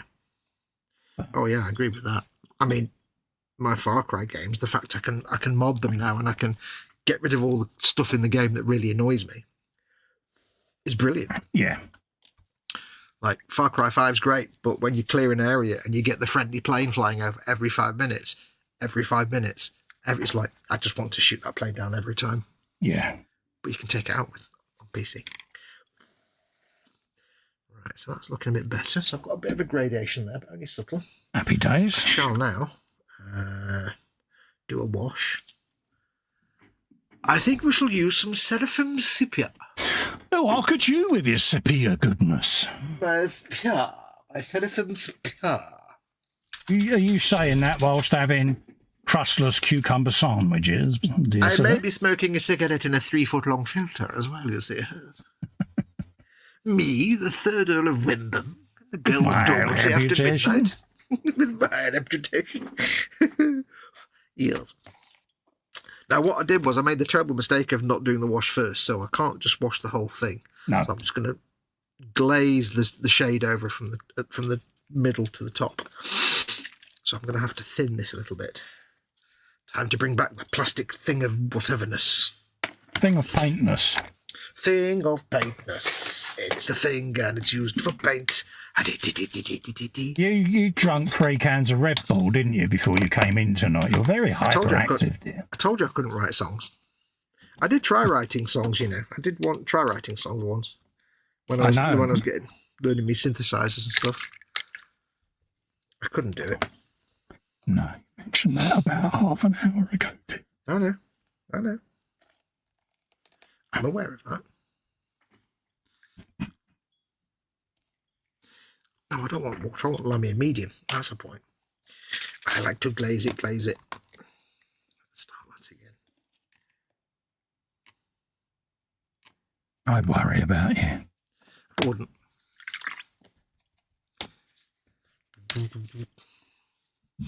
For some reason, when I tried to write lyrics, I don't know why, but I always seem to lean towards like Depeche Mode's Violator album, and they were always terrible. I don't even know why. Okay. You think listening to ELO and stuff all the time, I'd be writing like ELO like lyrics, but nope. Very strange. Right, a bit of Labia Mermaids. That you are, dear. That you are. What, Labia Mermaid? Still think they should rename it to that. Special edition. Special. Yeah. What I need to do is become super famous and then have some clout and then say to Games Workshop, can you do a special limited run? That'd be great, thanks. Would your paint be free fin coats? Yeah. And they'd be like, no. With an F. Yeah. Free fin coats. It's 1 coat, 2 coat, 3 coats. How do you paint orc? How many coats do you paint on an orc? Lots. Exactly. 1, 2, 3, 4, 5 lots. Yeah, you don't count them, you just paint them. Yeah. I'm going to start from halfway up, do 1 coat, and then glaze it. Oh, happy days. I like to glaze it. Happy days, bit of a glaze. PJ says, Fox doing Noel Carl Cowwood, or was it Barbara Cartland? Yeah, I'd go for the latter, mate. Oi. Oh, coward. Hell, very boring. I would normally hairdryer this, but never mind. You want to put your hairdryer on? Put your hairdryer on. I don't care.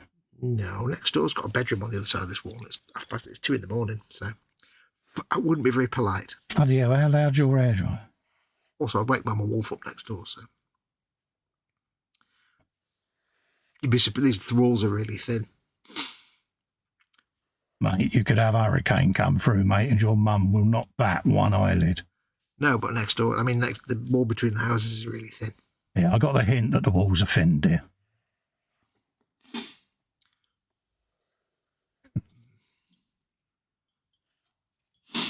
Muse says it's not even a driver thing, it was the security stuff they updated.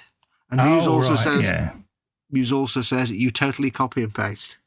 No, I don't. I manually type it in, darling. Seriously, I'll video it next time. It's all manually done, darling. Ooh, hence how you heard the keyboard going clatter, clatter, clatter. Yeah, clatter. I did hear the keyboard. Oh, no, I don't copy and paste. Do that to you. Emmanuel Typin, that well-known actor.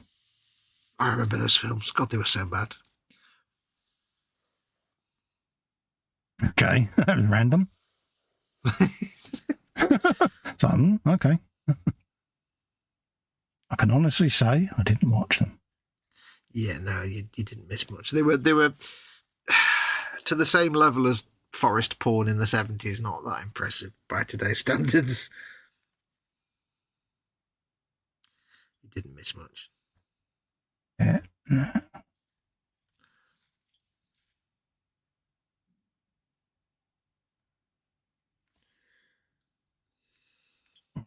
Let's get rid of that off of there. So I'm just going to build up this glaze coat now to darken the tips. Panda says, isn't that how you paint fish? 3 thin coats. See what you did there, Panda. I see what you did there. I'll give him 10 internet points for that. That was good. Yeah, we'll give you some points for that one. Yeah, you can have some points for that. That was rather good, actually. There it is. That's what I'm after. I wonder, will this fit in a... I'll slap that over there for a moment. Don't need any of those. Look at that. How easy is that? It fits in a painting handle. Oh, so proud of you, soldier. Yeah, that makes life easier painting, doesn't it? Absolutely. I like that burp. It was quite round. Marcy's laughing out loud. Yeah. It's called fear, Marcy. I learned this years ago. You don't copy and paste Marcy. It's a bit like putting baby in the corner, isn't it? And Dirty Dancing. You just don't do it, love. Welcome to abject terror, population Festa. Absolutely. You know, I can feel her cracking her knuckles now, going, you just copy and paste me. Yeah.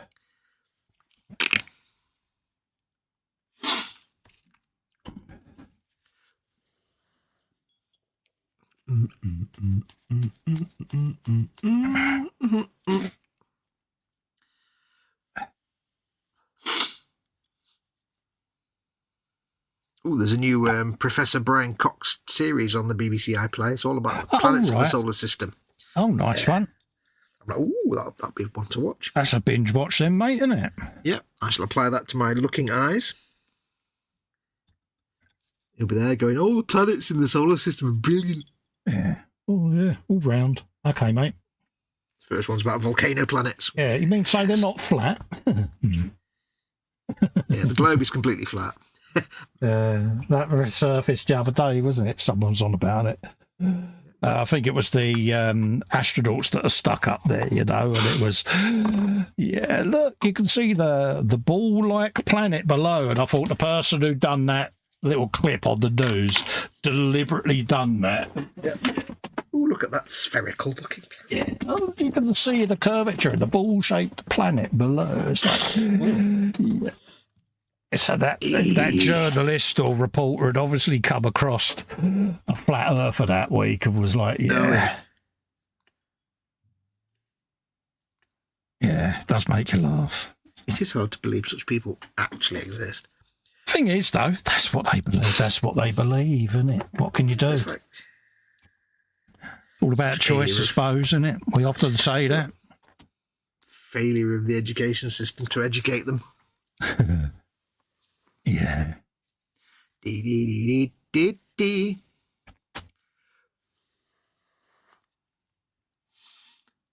Fox wants to watch Cox. Naughty him, lol, says Agnes. See, they all know you so well, don't they? Hey, I don't mind a nice bit of Cox. So it Of is. an evening. Agnes, behave, says Panzer. No, it's not an e-model show. You don't have to be well behaved now in the chat. No swearing, please, but you can still say rude things. Yeah, because it's on my channel, not Fox's, of course. So, yeah, you know, happy days.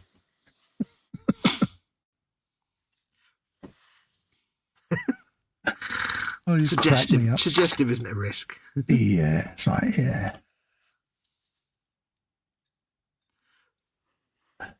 Yeah, you could F and Jeff as much as you want on Festa Stream. Please don't do it in mine now. No, I said that. No swearing. Yeah. No swearing. But a bit of seaside boardiness. Seaside boardiness. At the end of the day, it's one of them. It's not as if we're profanity ridden. No. You know, we're not saying, you know, words that we wouldn't, you know, that you wouldn't want to broadcast. So, yeah. Yeah. No. We try our best. The occasional one slips out. But... Yeah. I mean, when I do my gaming streams, the games are so full of swearing that there's no point in me being delicate about it anyway. Normally we try to, I normally apologise if I've let one out. Sorry about that, folks. But at the end of the day, you know, it's not an under-18 show, is it? Let's be honest, you know. No. I know it's always going to be pre-9 somewhere in the world, but at the end of the day, this channel isn't aimed at children. Because me and Fox are the children at the end of the day. Yeah. So what I did Well, there. I mean, you know, yeah, but both of us, we try and avoid that just because it's a bit more, I'm going to say the P word, I'm sorry about this, professional. Hold up, can I just... Well, I managed to grip me bench just in time. Yeah. But yeah, it's just a bit more, you know, it's a bit less, I don't know. Feeling nauseous here, mate. Still feeling I'm nauseous. trying not to say the word again. It's a bit... I don't know, just sitting there swearing and effing and jeffing. Like I say, if I'm playing a game that's full of swearing, there's no point in worrying about it. But Yeah. even then, I don't swear. I hardly swear at all. So some people think it's big and clever and all cocky. And it's like... It just comes across as looking a bit chavvy, really, when you're swearing and effing and jeffing. Don't get me wrong, I'm not trying to preach and be holier than thou, but you don't want to sit there listening to us going F this, C-U-N-T this and all of that lot, because it's not great. It's not great viewing at the end of the day, I don't think. And, I mean, I swear like a trooper, and you know, so do you. But in pre-show hangout, we turn the air blue, don't we, mate? But yeah, you know, as H said, you could make a nun blush, but. I mean, the people that actually get offended by bad language, I find that a bit... I kind of find it funny. Yeah, really. but, you know, at the end of the day, there are people that have very deep religious beliefs and things like that, and they might just find it too much, so... Yep. I try to be respectful of all creeds at the end of the day, but I've let the odd one go, and 9 times out of 10 I go, sorry about that. Those that don't need the apology accept it as part of the show, but there are... Unfortunately, a lot of woke people. Dear points of view, I tuned in and that Festa said a naughty word. Yeah. Yeah. We've both had that. We've both had the woke side, haven't we? So. And it's like, it's the 21st century. Come on now. We compare our wokey comments, don't we, mate? So, yeah, I've got this one this month. Oh, yeah, I had this one. And, yeah. There is a similarity there. I need some Agrax. Agrax Earth Shade. That's not Agrax. That's Caribou Crimson. Nuln oil. We have had some classic complaints, haven't we? Oh yeah. Well, yeah, no, there are a couple I'd love to say, but out of respect for E-Models, I won't. Yeah. But you probably know the two that come to mind that me and you had on the Wednesday show. Was classic, about 4-legged things. And yeah, that was up there with a classic. It's like, yeah okay. That was funny. Oh, yeah. So we got a bit of that. We got a bit of that. Got a bit of that. Got a bit of stripage. We're done with the red. I always remember I used to subscribe to the New Scientist magazine. Oh, right, yeah. For many, many years. And they had a letters section at the back. And this woman had written in letters to the editor. Yeah. And she was aggressively bemoaning the fact that all these wildlife programs on the BBC, like, you know, David Attenborough and stuff, showed violence and bloodshed and mating, and it's unacceptable, it's disgusting content, blah, blah, blah, blah. That's nature. And for like the next 6 weeks, the letters section was full of people responding to this woman. Yeah, it's bizarre, just saying, shut up. What are you like 1940s? What? It's Mother Nature. Yeah. Yeah, no, like, how dare you show animals breeding on television? Really? Or fighting each other? Do you remember Life on Earth when David Attenborough had the baboons rutting complaints on Points of View? And he was like, it's a wildlife program. What do you think they're going to do? I think this woman was complaining about, there was one where it was an orca killing a baby seal or a little baby sea lion, but it was the one where it's playing with it and flipping it in the air. And it's like, nature. Don't watch a nature program. If you can't deal with the way nature is, don't watch nature programs. There are people who are just too sensitive and too just. It's like, get a grip. You're an adult. Out of interest, because Marcy's in the chat, is that a thing in the States, Marcy? I mean, we have programs in the UK, things like Points of View, and we have like the Ombudsman for the BBC and the Complaints Commission for TV shows, where people can write to them and complain about stuff on the television. And it all goes through a process, doesn't it, where they get done for it or not. And I wondered whether that was a thing stateside, whether you had something similar, or is it a case of anything goes in America? Yeah, because there's we have the Broadcasting Complaints Commission, don't we? Yeah, that was it. I couldn't think of the name, but yeah. Yeah, which is the official one. And there's Ofcom as well, which is the... Yeah, I know Ofcom, yeah. Ofcom is the communication. Well, that's more to do with advertising, Ofcom. Yes. Which is the Office of the Ombudsman of the Communications. Yes, to make sure that false advertising and that doesn't get too extreme, isn't it? Yeah, because I know in the US they have the Better Business Bureau, which you can use that. They use that for like false advertising claims. Yeah. But yeah, they must have something for TV. Do. I suppose it depends on what it is as well. If it's PBS, for example, I guess there would be some sort of... Well, this is it. I don't know whether, like you say, if it's... Do they have general broadcast? Like we have the BBC, which is a state-owned channel, basically, that goes out. Yeah. But I don't know whether America has that or whether everything is pay-per-view cable and is regulated differently. I don't know. They have PBS, which is public...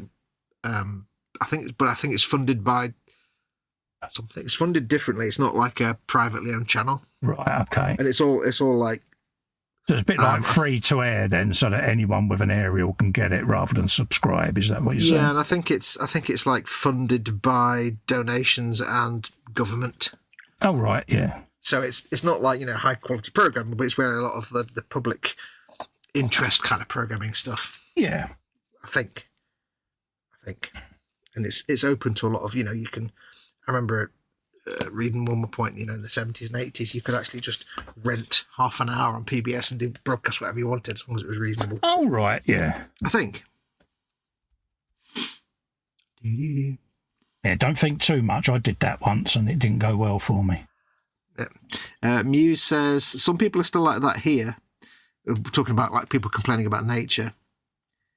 The whinge about the stupidest stuff. Just watch something else. We had the first ever interracial kiss on TV, and now they are cranky about the dumbest stuff. Oh yeah, yeah. It's just I have no truck with the people that live in the 2024, and you get people that are offended by just pointless stuff. We had a program years ago on ITV called Mixed Blessings. Do you remember it? Don't remember and it was a interracial couple. Oh, yeah. And it was like a situation comedy, basically. Yeah. And the complaints that program got because the couple were kissing on TV. And it was like, oh, yeah. They're a married couple. Get with it. Do you remember the furore on the first gay kiss on EastEnders? It made Parliament. Oh, God, yeah, with Dr. What's-it? Yeah, it made Leg. Parliament, that did, in the UK, that did. No, it wasn't Dr. Leg, what was it? It was the other guy. Yeah, it was the young guy's name, I can't remember. Yeah, I can't remember the characters' names, mate, but I can remember it being all over the papers and it was raised in Parliament. It's like, really? Come on. And it was only a few years later that, like, Brookside had Sinbad standing up and showing his bare bottom on daytime television. And that didn't raise an eyebrow at all. It's amazing how it's changed. And I think that it needed to be honest with you. Because, come on, get with the programme. It's the modern era. Yeah.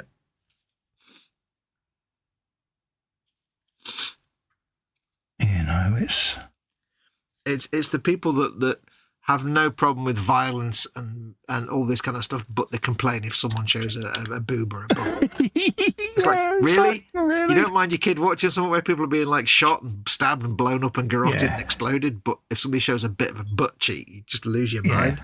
Can't possibly have a bodily part or a bodily function. Yeah. It's like, how very dare you expose my child to that? I mean, this goes back to the UK when it had a ban on feminine hygiene adverts. Do you remember? And then suddenly they became a thing, and then the controversy around it. And it's like, oh, come on. It's a naturally occurring thing. You educate people for crying out loud. Why should it be a thing? It's a product that has an audience, that the captive audience. It's like, you can't. Yeah, I mean, I still take issue with it purely and simply because women have to go out and pay for the products. And it's like, to me, it should be free because they're being taxed for nature. And I just think it's wrong. But that's just my personal opinion. Yeah. But I don't think they should have to buy them. I think they should be provided. I've got the body form music in my head now. Thanks, buddy. I knew you would. Well, I'm not going to sing it, obviously, but... I've got the advert going in my mind of the woman with the rollerblades. Do you remember her? Yeah. See, I never had a problem with the advertising for feminine hair. I just hated the fact they were all terrible adverts. Yeah. And it stuck with me now, the phrase, right? Because there's an advert where there was some woman sat in a restaurant or in a cafe or something. She was waiting for her friends. Yeah. And the advert just said, uncomfortable itching in your intimate feminine area. Yeah. So I use that phrase as much as I can now, especially towards blokes. Like some bloke scratching his crotch. Have you got a scratch in your intimate feminine area? Yes.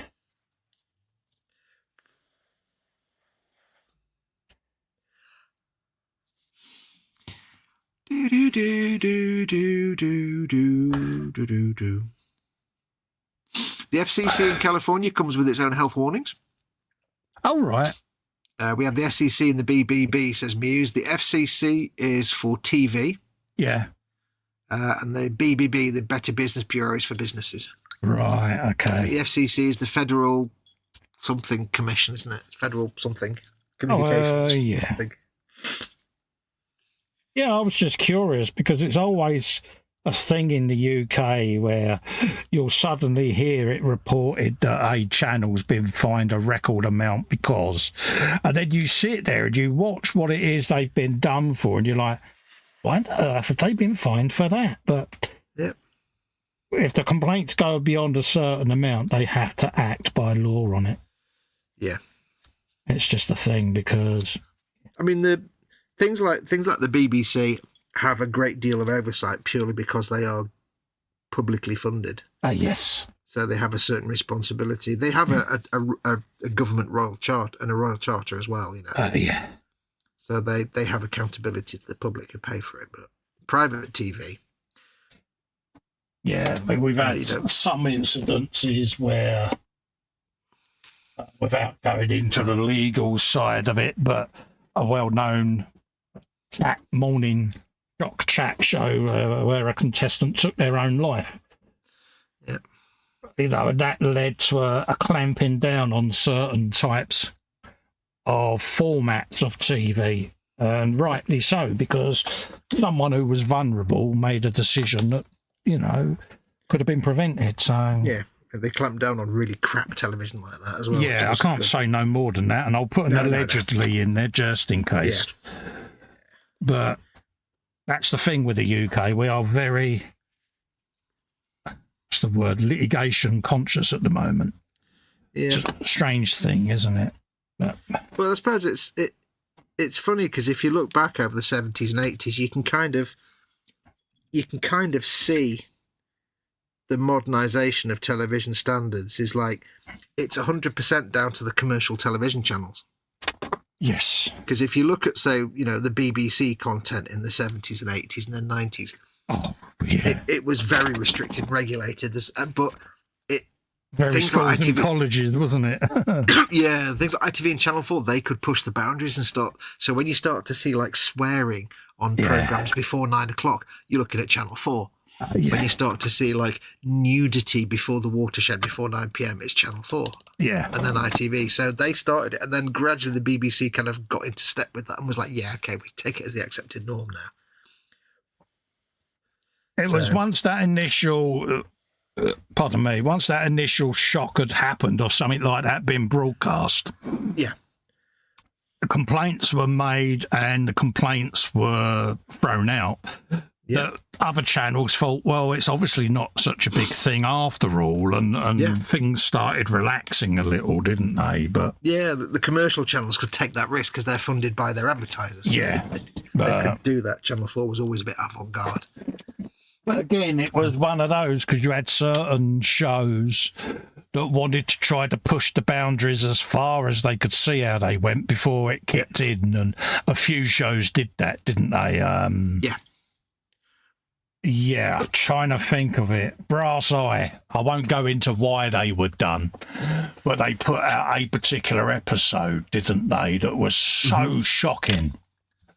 Yeah, and they got hauled. They got hauled through the coals for this one episode. I'm not going to say it, but yeah, it was a good series out there. But it was a good series. Don't get me wrong, but they got pilloried for this one particular show, and they pushed the boundaries, and even they admitted it. I mean, yeah, we did kind of go too far there.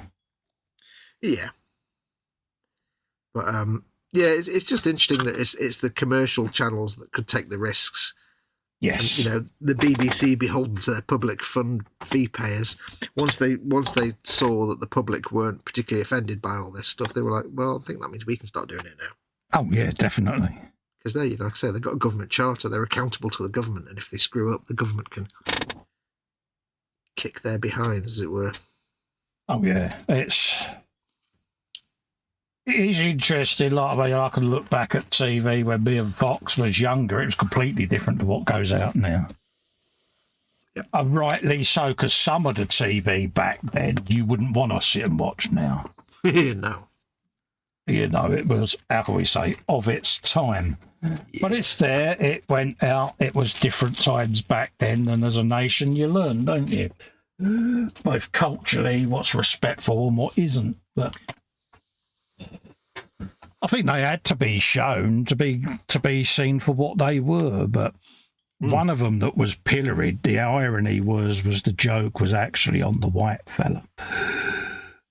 But because of some of the terminologies that were used back then, it was pulled, wasn't it? So.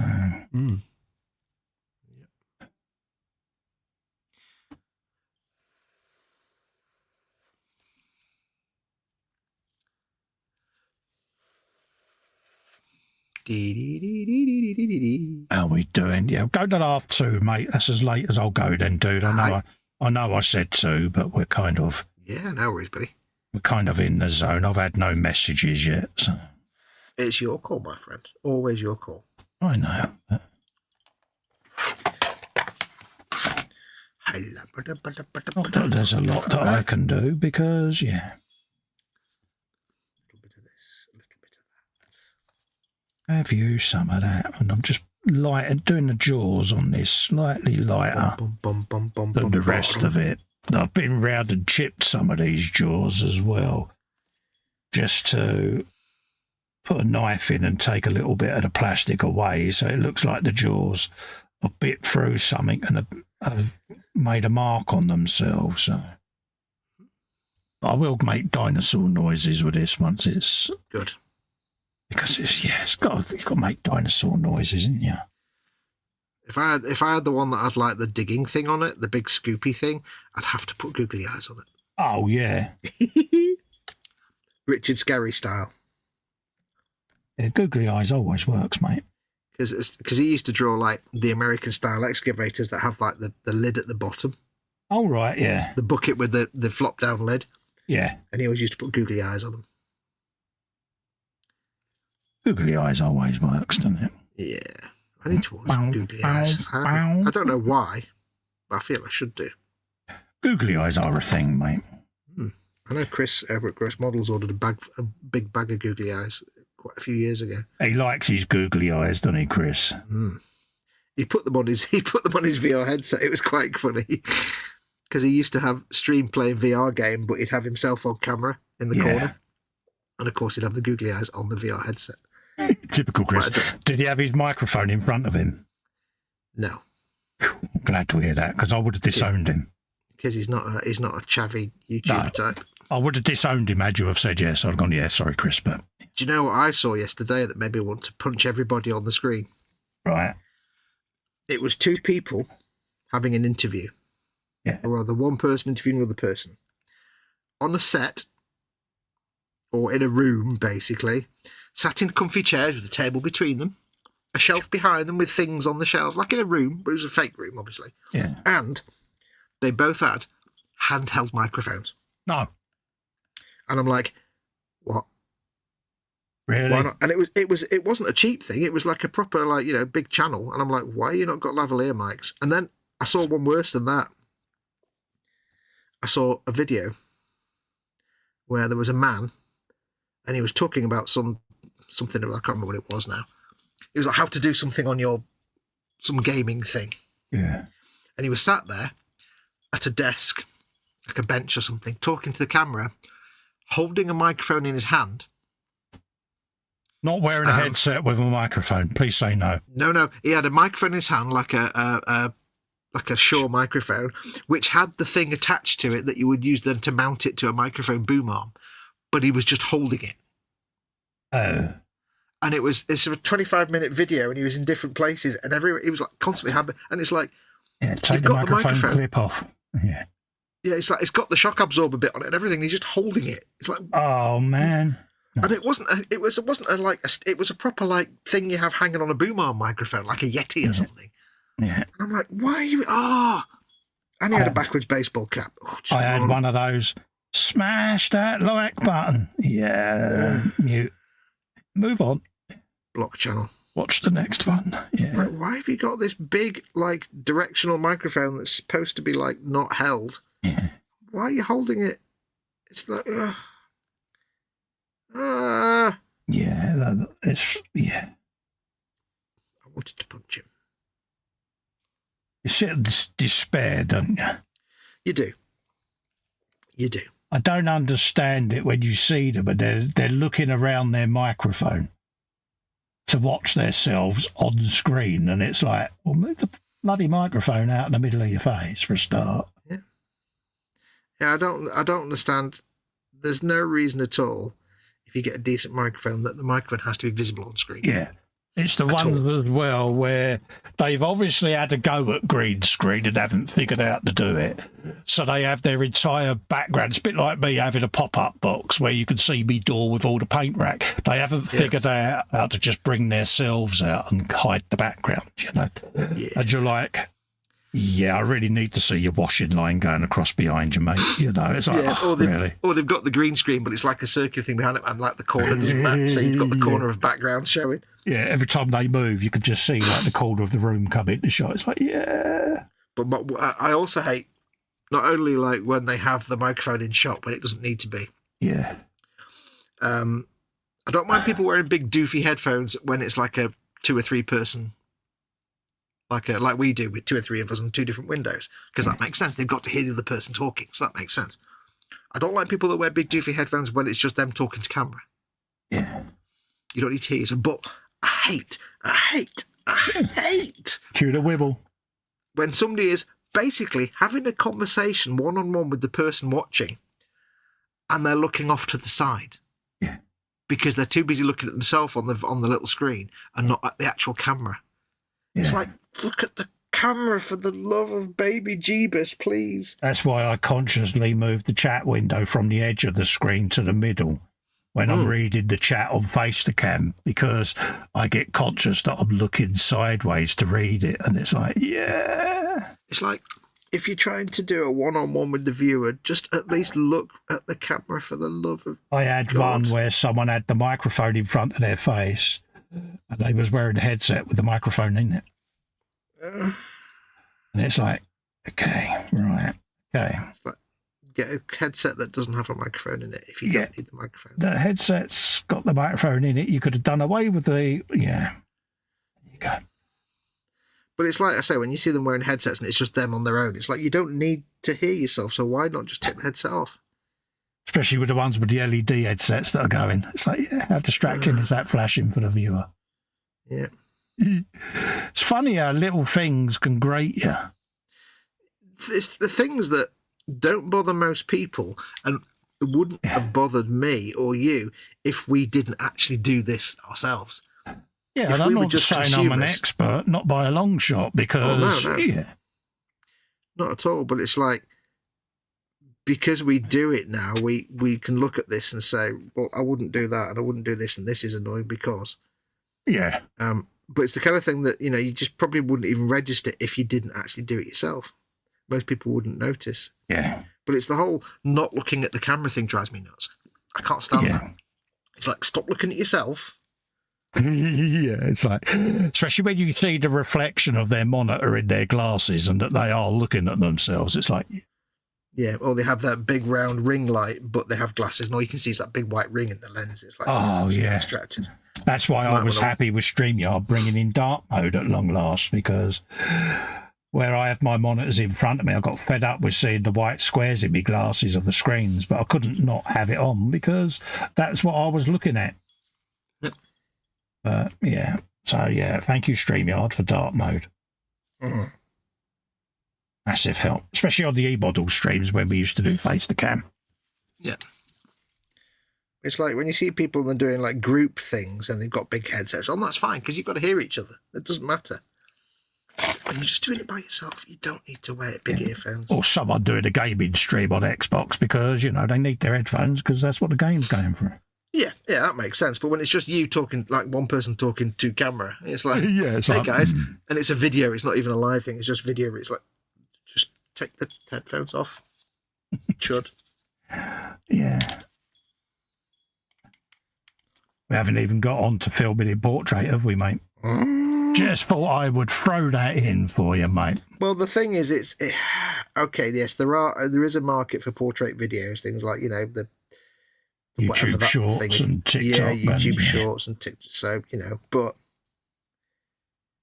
I did a survey for YouTube the other day, and it says, "What kind of videos do you make? Do you make long form videos or short form videos?" Now, to me, that means one thing. But to their description, basically, long form means landscape mode. Short form means portrait mode. Yes. I'm like, I just got a mouthful of Agrex. YouTube surveys, them as well. Yeah, there seems to be a lot of them coming round recently, don't there? Have you had the PATRON one yet come through? No, what's that? That's Survey Foxx. No, I mean, is it asking about what specifically? Just generally, or just generally stuff? Features and things. Yeah. No, I've not had that. Not that one yet. Yeah. It's doing the rounds. Like, okay. Obviously, we was getting the pestered for our tax forms, weren't we? It was fun. Mm-hmm. Yeah. All done and dusted. Took a couple of minutes. Done, dusted. I need to tell Pete, mate, he still needs to do his. Never got round to it. All accepted. Happy days. Mm-hmm. Got to keep it neat. Yes. How many people out there don't realise that, you're getting patron income? Declare it. Yep. Feel like you're W8BN. Absolutely. Cover yourselves, folks. You never know. Even though we're under the bracket, it's still... Yeah. Still the process. It's there for a reason. So you need to let them know they don't need to take tax off you. That's the important bit. Yeah. Dear YouTube, please don't tax me anything. Am I right in thinking that the tax rate had increased this time round? Where if you was paying tax in the US, they would take a higher percentage. Because I didn't remember it being 30% or 34%. Last time when we did one of them forms, I think it was in the mid-20s, wasn't it? I don't know. It's that long ago, isn't it? Because you do it every 3 years or whatever, isn't it? Yeah. I know it's been 30 for a while, but I don't know if it was less before. For those that don't know, this is because obviously monetized YouTubers and that we have to declare our income because it is an income at the end of the day. Yeah. Basically, YouTube need to know if you come from a country that has a tax arrangement with the US. Yeah, tax treaty. Yeah, tax treaty, that's the one. So if your country has a tax treaty, you tell YouTube not to take 30% tax. Yeah. Because my government will do that for you, and then they don't. Otherwise, you get taxed by them, and then you get taxed by your own government. It's like there. So, yeah, we have to fill all this stuff out. It's amazing how many people out there with YouTube monetization and Patreon aren't doing it. Yep. And it's like, okay, don't complain when you get done. Mm-hmm. Well, they'll suffer because they'll just get 30% taken at both ends, won't they? Or 30% by YouTube. Pretty much, yeah. Yeah, and then whatever their government takes. And for the sake of, 10 minutes of your time. Oh, yeah. It's not exactly a hard form to fill out either. It's just, once you've done one, it's... Yeah, it's just like... Yeah, basic again. Questions. I say, just sit there with a cup of tea. Yep. Just answer what you need to answer. It's not, nothing too prying at the end of the day. Pretty much yes, no, isn't it? Pretty much. But at the end of the day, it could save you a lot of heartbreak and a lot of money. Yep. Spend the time doing it. Yeah, unless you want to pay tax twice. Yeah. Because there's people out there wondering why they're not getting their payments. It's like, well, do your bloody tax form. Ain't hard. Oh, I still need to find out the details for that Ireland tax thing. Yeah. Well, you should be all right, though, because we've already declared it in the US. We should be all right. Yeah. I'm not sure whether that's 100% if you're a resident of Ireland, because Ireland's still in the EU, isn't it? So no, it's isn't it because Google's based in Ireland? I know Google's based in Ireland, but when I looked into it, it was more aimed, it seemed to come over as more aimed at a residency thing, to be honest with you. Okay. That will make sense. Yeah, so because obviously Brexit's happened since we last did a W.E. Ben. W.E. Ben. You would need a UHTC number, which you get when you register the business anyway. You should have a number anyway. Yeah, it wanted some other number that you have to write to the to HMRC to get. Yeah, but if you've had a tax document since you've registered your business, that number should be on the top of any UK tax document. Oh right, okay. Oh okay, that makes sense. That makes life a little easier. Like I said, I kind of read into it. I'm lucky I'm well under the parameters. So. Yeah, I think I am as well. I can remember the number from the days when I had my own company. I think I might still have that number. So I'd have to try and find all the old documents, and the hard drive isn't playing that used to be on that computer that I used back in the day. Which is frustrating. Boo hard drive. Boo. But any of our paper Google stuff that we've had should have a number on it. A TIN number, obviously, is in that insurance. Yeah. That's it. But they're after the UTC number. Yeah. Oh, yeah, I know. Yeah, I've got that one.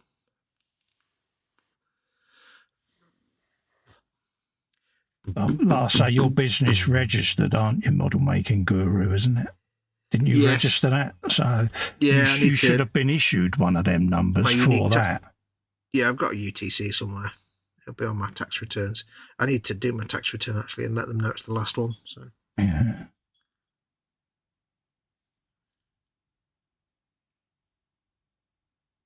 So you must be going over the payment threshold if you're doing the tax returns then. No, I just kind of I was kind of in the habit of doing it anyway, and then I did an amnesty one just in case, and they're like, "Why are you bothering us?" Yeah, and I forgot that. They never said that to me. Yeah, you don't need to be doing that because you're well under. Yeah, that's what I'm going to say to them this time because I am under. And you're actually creating more bureaucracy for yourself. And I was like, I know this bloke called the Guru who insisted that I had to do this type thing, Yeah. No, I'm not going to do one next time. So they're like, yeah, you don't need to be doing that. It's overkill. That's what my local tax office said. It's overkill. You're way below it, and you're actually making bureaucracy for yourself there, mate. Well, that's the thing there. I mean, they originally said to me that I should do one, and over the years I've been like, I'm nowhere near the limit, so I don't even know what I'm doing. No, they said if you went over the threshold, believe you me, we'd get in touch because we would know. Because what you're declaring on your W8 bends and things like that, they notify us that a UK resident has done this form with a tax treaty with this national insurance number. So it'll flag up on their system anyway. And, you know, we can... There is no escape. Yeah, we can get off of them what we need to know. And believe you me, you're nowhere near the bracket. I'm like, okay. Don't call us, we'll call you. I said, okay. I can work with that. Yeah, so it worked for me.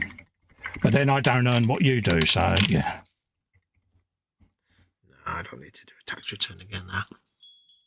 You know, because Fox is a multi-millionaire. He denies it. Yeah, I wish. He's got a Bentley outside, you know. He's on $100,000 a month, folks, you know. So don't let him fool you with his violin concerto, Pour Me on Brassic Lint. I earn 100,000. I earn 100,000 per month. Unfortunately, it's lira. So I did that to my mate. Do you remember I told you this years ago before the Euro coin came in? We was going for a month-long holiday in Italy, the lot of us.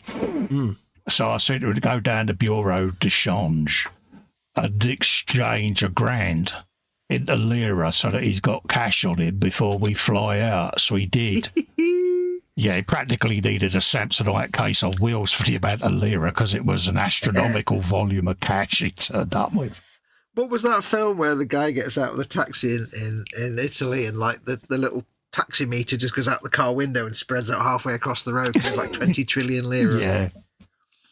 Might be one of the Naked Gun films, I think. I think it might have been, mate, yeah. But it was it was one of them because back then, like I say, you had pesetas, didn't you, francs, lira? Yeah. Greece had drachma, you know, so krona, what was that? Was that the Dutch or was that the Norwegians? The Norwegians were krona, Dutch were guilders, weren't they? That was it, but yeah. So as a Brit going abroad, especially if you was going like we did on the bike where we went from country to country, you had a couple of £100 on you in each different currency, and it was a bloody nightmare. Yeah. And then the euro came in, and it was the same across all of them then, wasn't it? Which made travelling for us a lot easier. Oh, yeah. And our government stubbornly said, we want to keep the pound. Yeah. Pound? So, yeah. Okay. Right. That's cotton butter goodness. That's brush right, clean. I shall go on. Yeah, go and grab your water because we're packing up now, mate. Yep. What's it? Go and grab your brush water. I knew he'd leave it to the last minute to get an extra 10 minutes. I knew he would do it. That's what he does, you know, folks. He messes with me. He does, you know. Give me a chance to clean up after myself. Do the rest of that when we come off here. I'll show you where I've got to. Let's bring that in situ. Shove that in there. We can start giving folks an idea then of the direction we're going in. There we go. Happy days. We've got a bit of that going on there. I've used some of them. We got then that and that. It's going up under there. Good burpage, mate. Was it good burpage? It was muted burpage. A bit lame, was it, geese? Yeah. Oh, poor you. Show me on the dolly where the horrible burpage got you. I'm getting the onion burps. I had a salad for my lunch. It's all onions, which I love. I dropped my thing. It's going to be covered in hairs now, isn't it? Oh, yeah. Lovely. Dropping the thing with wet shade on it onto the carpet. Always a winner. Always a winner, mate. My fangs are now slightly furry. There you go. So that's where we're getting to. It's beginning to take shape. It's beginning to look a lot like something. There you go, folks. Diggory of diggeriness. Ooh. So it's beginning to come together. So we can look at weathering all the individual components, getting all the hoses in. But it's kind of got a bit of stripage, and I just need to do then next time round is come in, just do this bottom stripe. But yeah. And then that'll be that. I can start detailing it all up then. So there you go, folks. That's what I've done. Not an awful lot, he says. But hey, it's getting there. Festa. Guess what? What? O's. O's. O's. Not ordinary O's, but letter O's. Let's take a picture. Repose. O's. So that I can put that in the gallery of goodness, because I do get asked, can you post what you did on the show the other night, only you're not pimping yourself enough? Happy days. Pointy finger. I know. I try. You do very well. I get there slowly but surely. You've got much better than you did when you first started out. Trust me. You've come so far. Yeah, I must try harder though. There you go. That's tonight's pictures taken. There you go. Ooh, my soap in my brush cleaning soap is actually spinning round in the pot. That's kind of bizarre. So I can let that do its drying thing whilst you're cleaning your brushes. I'll put my paint away. Clean all the brushes. The general heave is looking good. You see what I did there, says Agatha. Agnes. There you go. Put me Emmy orange away, because I don't need that anymore. Oh, the orange. Grabby digger, says Muse. Cool. Oh, yeah, it's going to be a bit grimy, Marcy, as well. Yeah. It's got to be, isn't it? It's got, got to be a bit ropey. Doody ropular. Bit of ropey diggery goodness. You came out of there. You will go back in there. God, this is like a game of Jenga. It's going well for you, Cole. There you go. Yeah. Agnes says, I came across a TV series on YouTube about organised crime in the US aimed at a particular group, which was made by ITV in the early 80s. Yeah, it was a series about mafia, wasn't it? I remember that. Yeah. I can't remember what it was called, though. I thought it was called, it wasn't called Crime Inc., was it? No. Yeah, I remember that series, actually, because it was quite, it didn't shy away from showing, like, you know, the victims it was pretty no holds barred, wasn't it? Murder Inc., wasn't it? Murder Inc., it might have been that. But, allegedly. But, yeah. Yeah, it was a programme of its time, wasn't it? That was. Do you remember The World at War? Yes. I've got the theme tune in my head. Remember that? Quite a resurgence on the UK TV at the moment of them sort of programs. They seem to be doing the rounds again, you know, and it's like, yeah. I think there's a trick missed, though, for that kind of documentary series about World War II.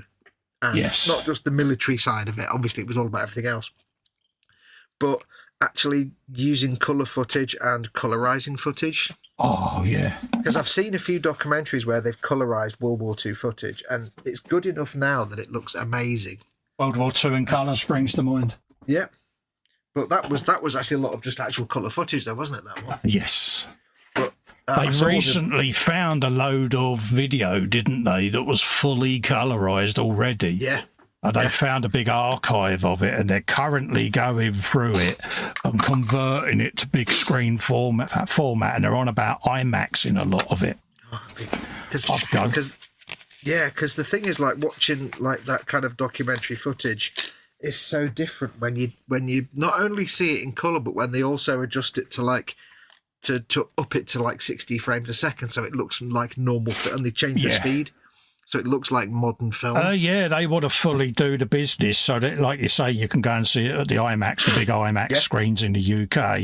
But also, when it goes out on telly, they want to do it in full-blown HD, you know, and they really want to go for it because they said the footage is such good quality already. Yeah, well, it's film stock, isn't it? Yeah, they've not got to spend a fortune on doing all the colorization because it's done and it's in such good condition. All they need to do is just upscale it for the big screen. That's it. And that's the thing. It's, you know, you watch a documentary of like World War II and it's all in black and white. It's like, it's interesting, but if you see it in colour, it makes it more real, doesn't it? And it's adjusted to be at a decent frame rate.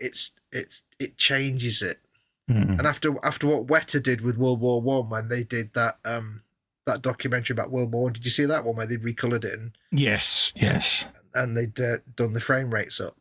Some good ASMR stuff on YouTube is they've got videos that they've done where, you know, you're walking around in like 1902 in Chicago or New York, and what they've done is where it would have been, you know, people walking, they slowed it down to normal speed, and they've really got in and fully colorized almost each cell. So you got this chap just trundling along, and there's all strong carriages coming along, and buildings going up in the background that are now familiar landmarks, and I love all of that. I was watching one of those, and it was in, I think it was in Edinburgh or Glasgow somewhere. Yeah. And it was like all the people coming out of the factory, and they'd colorized it, and they stabilized the frame rate, and stabilized the picture and stuff. And you've got all like the people coming out in their 3-piece suits in like 1910 or something. Yeah, these, it's like, an amazing thing. It really is. The young kids in their 3-piece suits larking about in front of the camera, and you just think, who were these people? I want to know their stories. Exactly. Like that man there looking at the camera, who was he? Who was that man? I mean, do you think some of the potential footage out there that they could do this treatment to would be phenomenal, wouldn't it? Some of the historic video of coronations or world events that they could have footage of that they could do that with. I mean, colorized footage used to look like absolute garbage, but nowadays they can do it so well. Yeah. That it does look just like actual colour film rather than just watercoloured nonsense. Absolutely. Marcy likes my digger. Lovely. Yeah. What have I done? I have greyed my tracks and given them a gloss coat just to protect them. So I'll get onto them next week. Do more. Looking good. I think I'll call them done. I've done me horns, me fangs. You've been playing with your own all night, then. I have. So they now look a bit more like animal horns that have been jammed onto the front. Yeah. I'll get a black coat too, even. Yeah. Bit of the old sepia on there, I see. It's in there. A bit of Agrax, bit of sepia, just to make them. Very easy to paint horns, mate, and it just makes them look a bit horny. See what I did? See what he did there. I was going to do more striping on them to give the growth lines, but they're going to get covered in dust and dirt anyway, so I'm not too fussed. So. Yeah, perhaps a little 50-50 Agrax wash or something like that might just, like a pin wash, might find some of the. Have they got carved lines in them? Yeah, they're growth lines. The wash wasn't picking them out. Right, really I was going to have to paint them in with the whites, but they'll look fine. Yeah. Get matte varnish on there, it'll all blend it together. Dude survives the 2-foot test. Yeah, exactly. I mean, there you go. There's 2 foot. Yeah, I'm at that stage with the digger where during the week I'll pose the arms into a position so I can work out the footprint of the base, so I can shape that and start getting that done, and then I could start painting all the hoses, and I won't weather it with washes until it's actually on the base. Yeah, because then you can make sure it all ties together. And I like to tie the two together as best as I can. So a bit similar to what I'm doing on the mini art, you know that.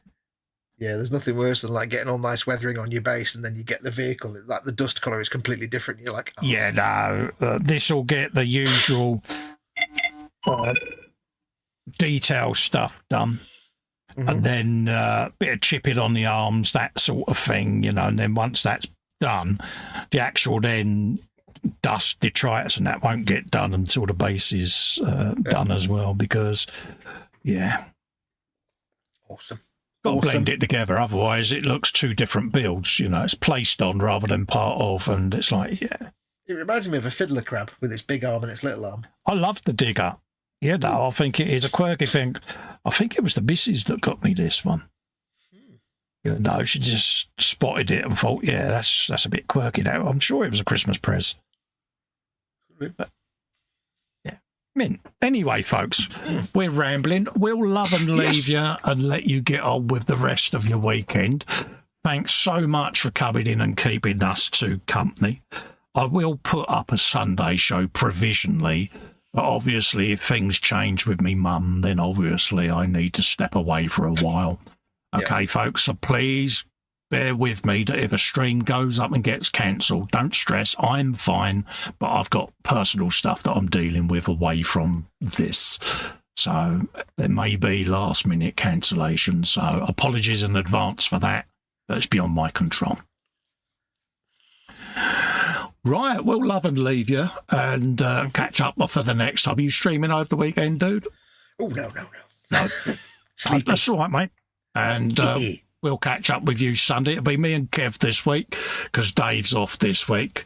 But again, it's provisional at the moment. So you're on the next one, folks. Mind how you all go. Adios, amigos. Bye-bye for now. Bye.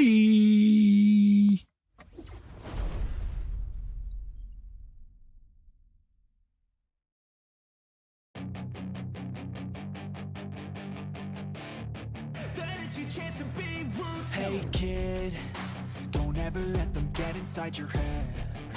They'll tell you what to do in life instead of everything you know that you could get. Don't let them guide your life towards regret. I'll fight for what I love with every breath. My past is filled with things I won't forget. I use them all to push me to my best. So treat the worst of times just like a test.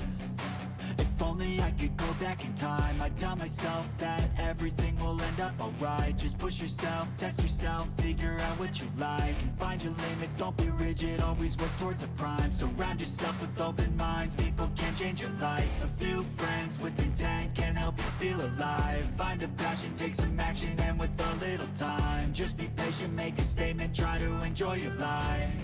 They'll try to kick you while you're down,